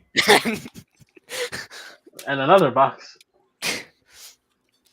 I opened Just to mine count, there's like 5 boxes. Are you paying like wholesale? Or are you paying like actual legit retail? Like, are you getting from Amazon US or are you getting it from Japan? US. Why? Are you loaded secretly? Dude, okay, real quick. So when phase 3 came out, right? I got a retail box of booster boxes, like the big brown cardboard one that comes with 12 booster boxes. Dude, I paid like $200. 12 booster boxes, $200. Booster boxes full of packs, cheap. Don't go through Amazon US. Don't buy them in the US at all. Don't Hold go on, through let me check how much it was when I bought it. like this is what you're gonna because you know what? That's gonna help your toku debt, but like Is it worth not it? You financially could have responsible. the value. The value. I'm assuming yeah. you spent anywhere from 40 to 60 per box. Dude, that's like 58 The per total box. was $201.80. So divide that by 5. So about So you spent roughly $50 on each, or no, $40 on each. $40. Yeah, 48 each. Yeah. You want to know? You want to know the insane part? Right now, that's not the insane part. they've cut the price down by half. So they're Yeah. $20 each, They're like and 28 you bucks, bought them at 20, double. See, I could have just waited. Hey, You I could could have. listen, have just waited. But you hey, didn't. we know what your buyer's remorse is now of the year. All right, listen. As the back-to-back Toku debt champion 2 times, about to go through It's about to be 3-time. Listen, I did a whole video on my channel on how to get Toku stuff cheap. So I'm spending like $4,000 to $5,000 to $7,000 a year, but the amount of stuff, the volume of stuff is just ridiculous. Like it's insane. Like you gotta like don't do American resellers. Go to Bai, go to Hobbylink Japan, go to like all these, go to even Mercari. Like no, don't like you gotta like listen. $200 for basically booster boxes of laminated toilet paper. And this is from someone who has a lot of cards. I have almost the whole complete set of all the Gotchard Chemi cards, by the way. I have a lot. I just don't make content because no one watches those. Listen, don't buy anymore. Let me know when you're ready to buy some stuff. I'll send you some links. Save your money. I can't let you go down this hole. I used to be like that. Think of you could have 10 boxes right now. You could have like, just the chemi straight up that you're looking Yeah. for. That's the other thing too. Buying the chemis, if you're looking for specific ones. No, I think he's just doing the Price- opening for the opening's sake, you know. Oh yeah. You're just like opening. Yeah, no, I get that. I buy Pokemon cards. No, because you know it's for streaming. So. Yeah, but that's Pokemon cards. People care about Pokemon cards. Yeah, but those are No, I don't even do it on hella camera. I ones. just do it for like my collection. Like I just buy Pokemon cards. I was like, oh, what do I got? Oh shit. I do it with Magic. That's all. I'm more of a Magic guy. No. But then again, I like do another Godzilla collection. I'm not even gonna like display any of these cards because they're all just gonna be in binders over there. Yeah, I got my binders over there for Chemi. That's my other problem with the Chemi cards. It's like your display is a binder, which unless someone asks, like, what's in that Yeah. binder? There's ways to display them, but it's like I don't know. There's a lot of you could comics frame that- them technically. Like, Actually, that's what I'm planning to do with I got the complete the Daybreak set complete. So what I'm gonna do is I'm actually gonna put them all in like one frame and just hang that like on the wall. I will say this. Cover your wall and Chemi cards. During the stream, Xenion was below 2K. He has finally reached the 2K mark during this stream. Let's go! Give that us happened in the beginning of more the stream. challenge. What are you at now? Let's see. Well, let's check. 2005. Let's go! Hey. Hey, that's good year. beautiful. That was a That's good year. number. It was a good It's a year. good number right there. Kind of wish we could go back a little bit, but I'm oh well. proud of it. It's too late. Yeah, like 5 people unsubbed from him real fast. Just... All right, guys. Exactly 6 people unsub right now. 6 of you. Oh my god. I want to watch.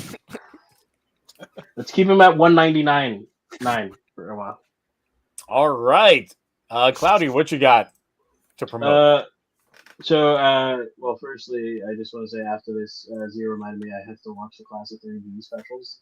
Well, the second episode. I haven't seen the second episode yet. So that's something I'm going to be doing immediately. But other than that, so I have a main channel that isn't like my toku forecast nonsense stuff, but I like every now and again I just try to do something with.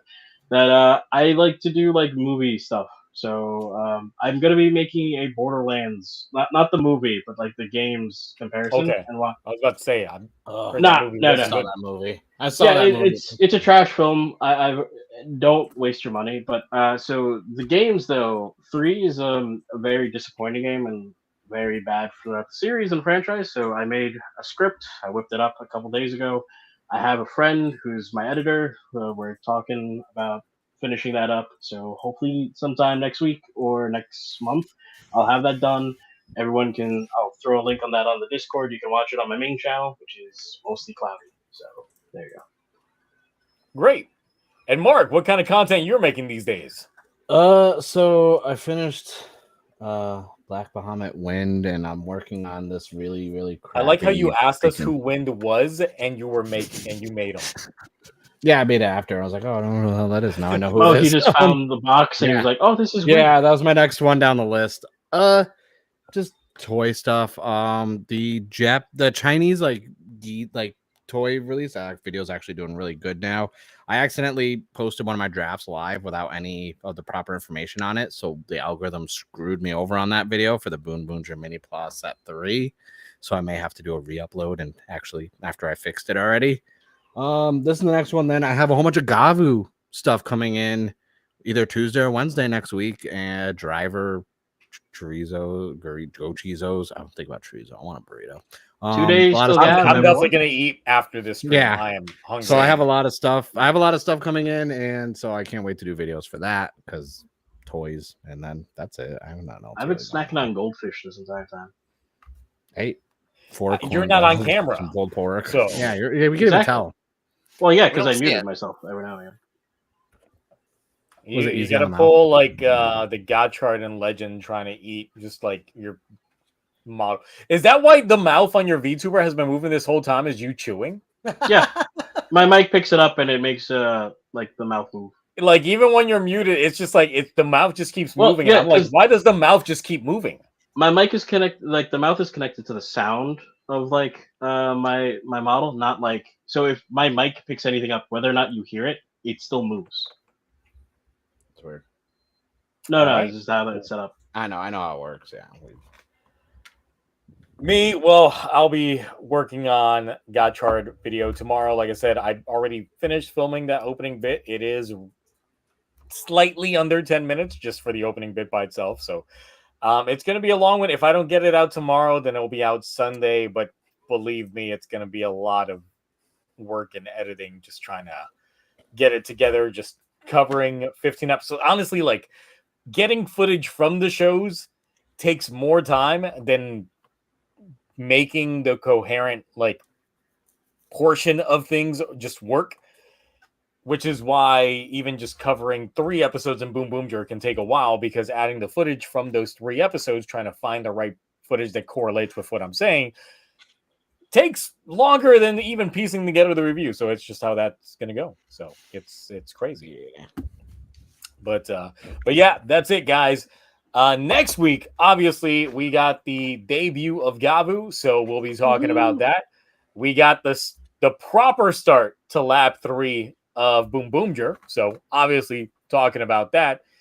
And well, I didn't see this episode of Arc this week, but I was hyped up about it. But I'll definitely be checking it out on Sunday's Discord, because we got Crypto Bros in this week's Arc, so I'm excited to see how they're going to play it. I started the episode. It started off really good. I got to finish it after or tonight or tomorrow.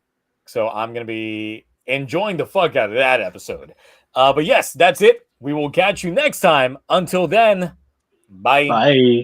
Bye. よっ日本一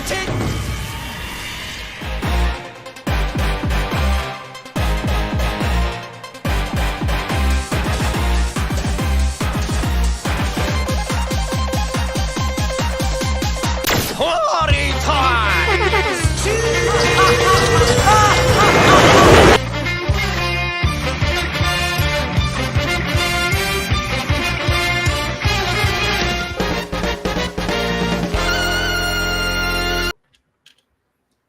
That's an abrupt cutoff, and I think we're still live. I think we're still live. Are we still Yeah, alive? number It's how it does like the abrupt, and also note like Cloudy left like as soon as the outro hit, but then we're still here live.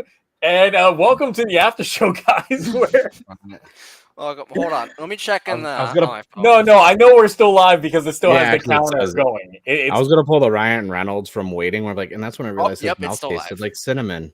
It's like what? I know anytime that the outro just cuts out halfway, Yeah. some shit has happened and it just won't stop. And it's just like it's the stupidest shit ever. It's just like we played the outro. What's going on, Talk Studio? And then Cloudy, like he's been doing this the last few times. As soon as like the outro plays, he'll just dip out, and we're like, "Oh shit! Like what's going on?" Cloudy's just out here dipping out. He triggered it ending, like still being live. He just like it's like, all right, y'all. Maybe know. him leaving was what caused the entire. Why is everyone thing. asking me what I'm doing when I'm like literally building a soda? Like, it's like, what are you doing? It's like building a soda. Yes, welcome to the members only, not members only, after show where The Mark and I talk preview for an of- hour post, like talking about real motherfucking life. Right. No, that was last week. You guys have fun. I'm good gonna use thing. the restroom. We were talking I've for been like holding some 45 shit minutes, in for almost the an past hour. 3 hours. Yes, we were. That was proper post-stream discussion. Dude, this is is look, we know atrocious. we're What are the live. freaking cards on this thing? This is atrocious. Wait, those are individual stickers for all of those. Well, each row is like broken into 3 stickers each, so it's like stickers. So it's like 7 stickers total, but it's like Oh, that's still awful. That's yeah, terrible. like, Bandai hates me. I swear. I like how we're still alive. That's crazy. It is. Now it's time for the viewer Q&A portion of the stream. Nothing Do off we the really table. want to do that? Do we really want to do like a random viewer who I for feel like they're fine. There's still 27 people. Yeah, There's okay. still 27 people here. Let them ask Hit questions us with about those random stuff. Q&As. Let's go. Let's. If this goes well, we might do like members only post streams in the future. I thought about it because, like, you know. So things I that thought the aren't members only related to anything that we discussed about, anything that you want to like get our thoughts. So TokuPunk asked for Mark's thoughts on the Dan opening. I haven't seen it yet. I literally I'm not even gonna, when I say I work a lot, I fucking work a lot. I work like 60 hours a week with driving, and I've been just dealing with car shit. So it's like I'm so far behind on anime, but not really. I'm caught up on my manga at least. But yeah, no, I haven't seen the OP yet. Also, yes, the Orga CSM. So I saw it. The thing is, it's like looking at the Toku collectibles, like price hike just for having like the plastic, not full sword, just the inside sword. It's $100 difference. I'm like, so I'm still gonna pre-order it, but not the one with the sword. I'm just like, no. Like it is like, oh, it's atrocious that price, but I pre-ordered it. No, not that one. I have to cut back on pre-orders because we're actually actively looking at houses right now. I haven't seen anything Ninjago still, but I did see that Sonic the Hedgehog 3 trailer. Oh, that trailer was good. I was like, I was honestly expecting when he was like walking up with the burning background that he was gonna pull out a gun and we would have gotten the Shadow the Hedgehog box art, but we didn't. That would have been actually kind of cool. Dude, I don't understand how this sticker is supposed to work because this thing is atrocious. What the hell? For Hero Factory, honestly, I never kept up with the lore. I only like collecting the stuff because it was a proper successor to Bionicle in terms of that toy line. So I only really bought the toys, but I didn't keep up with any of the like inner plot points that was going on. Because Bionicles had like websites set up and like the whole thing set up with the Ratatouille and it was like great. But for Hero Factory, I feel like if there was proper content showcasing them off, I wasn't in it. So I was never in that demographic for that stuff. So it's like I never looked into it. Like my nephew likes that stuff, but he's like 14. So I mean, the cool thing when you got like Bionicles was, of course, they sold them in like the tins, like the Yeah, I remember those were cool. I remember working at Target and putting those on the shelves, and the first set of Hero Factor were also in like a similar style, but as the time progressed, they were like in the Ziploc like peel off bags, and I was like, that's not as cool. Thoughts on Gundam Breaker 4? Well, I have been playing it a good portion of the day just to get my mind off of things, and I did share a video on the Discord of the Gundam that I made recently. And the last thing that I have on Gundam Breaker is literally just me playing around with that model. Nice. Because get them power ups and stuff. But it's cool shit. The only thing is, every time I go onto the online with the Switch to check out the other lobbies, it's strictly just Japanese folks. So I don't want to say I don't. The game's like, I don't think it's popular on the Switch right now in the US. Honestly, probably really not. Don't. So, like, I think it's definitely. Dude, that doesn't even fit on. Like, I don't get it. I have not gotten a chance to watch Ultraman Rising with my son yet. I want to properly appreciate what he's watching. Yeah, I'm still waiting for some sort of announcement if we're getting a sequel or not, because I feel like it's been long enough. It got the viewership. It's like I've seen stuff do less in viewership that got like instantly greenlit for sequels, and yet Ultraman Rising has not. Dude, and the thing is, since it's animation, it's gonna take a while before we get that sequel anyway. Yeah. So they gotta greenlight it sooner rather than later. So unless they already are working on it and they're just hoping that it gets greenlit, or they can just shop it around, because Tsuburaya, they're gonna make their money regardless. They can make a sequel direct to DVD and people will still buy it. Black Myth Wukong, I've not played that yet. I have to pick it up still. I don't like those types of games fully, but because it's more of an action RPG and less of like an Elden Ring style, I think I'm gonna I might enjoy it. I'm just waiting for a price drop, because I could be dropping $60-$70 on games anymore unless it's Gundam related. I mean, it's Black Friday, so shit like that's gonna end up happening. So how would I rank the Discord members? I don't know. Should I do like Discord tier ranking. A tier list on Discord members? Yes, even though there's like a good set of folks that we're almost due for a purge on the Discord server anyway. So we just do a purge, or you just do a purge after every finale of a show? Yes, I do a purge every time a new show starts. So we are due for a purge in probably about a week.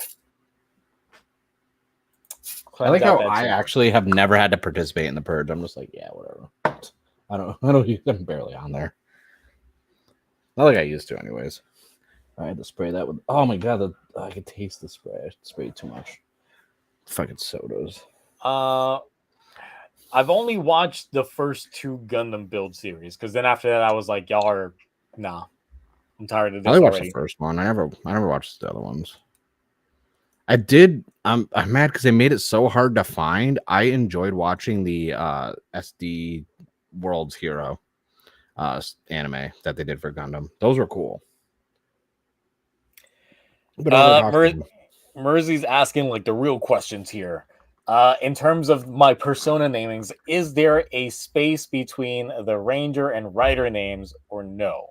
For example, would it be Zio Agito or Zio Agito? So no.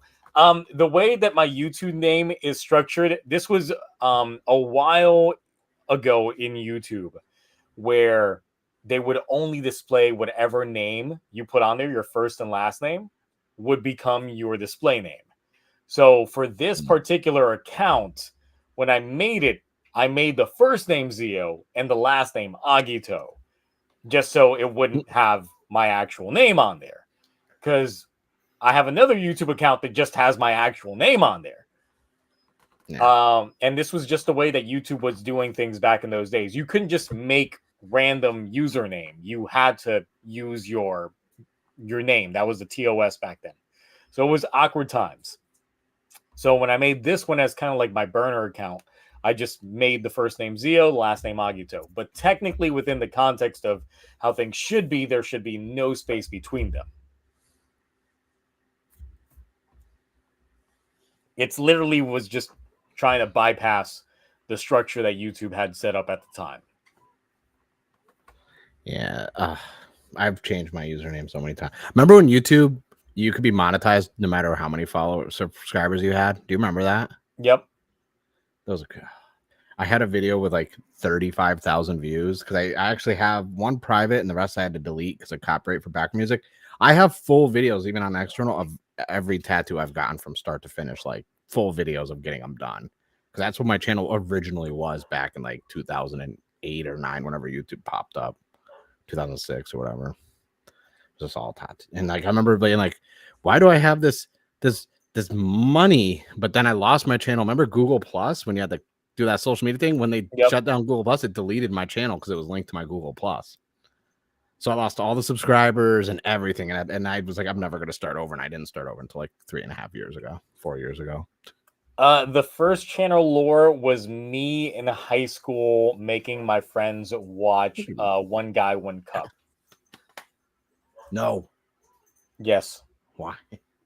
That's what was that, and like One Guy, One Brush, all those weird like 2 girl, 1 cup like deviations were. So I was that one friend that would watch the shit first and then would make my friends watch them after me while I react to them reacting. I would just show them nasty shit and just be laughing the entire time. That's crazy. Like just catching them in 4K back before 4K was even a thing. So yeah, that was what my original YouTube channel was, and there was only like 3 videos on there. I started this channel on November 28th, 2005. Mm. Ken, what are you doing? Go down. While for this channel in particular, the first video was like well, I had all of those wannabe podcasts with my friends, but I also ended up doing like a Switch day one open like boxing and then cooking videos and shit like that. So there was all kinds of different things on those. So I still have my gaming journalist YouTube channel from my gaming website that I used to own.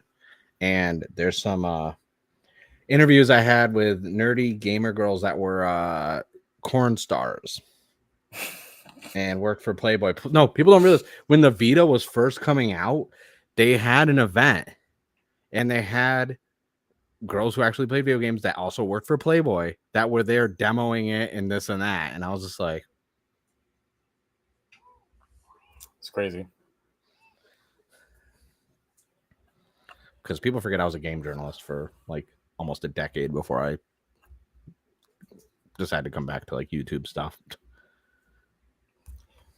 Just be what it be. Gaming journalist where I got paid off for one game and one review only, and I took it. I sold out. All right. With that, I think we've given y'all enough extra content on the side of things. So now I'm going to go ahead and close things out yet again. So hopefully you enjoyed this sneak peek into the kind of shit that we did. Well, we'll see. We'll see. Does it actually end this time, though? We'll find out right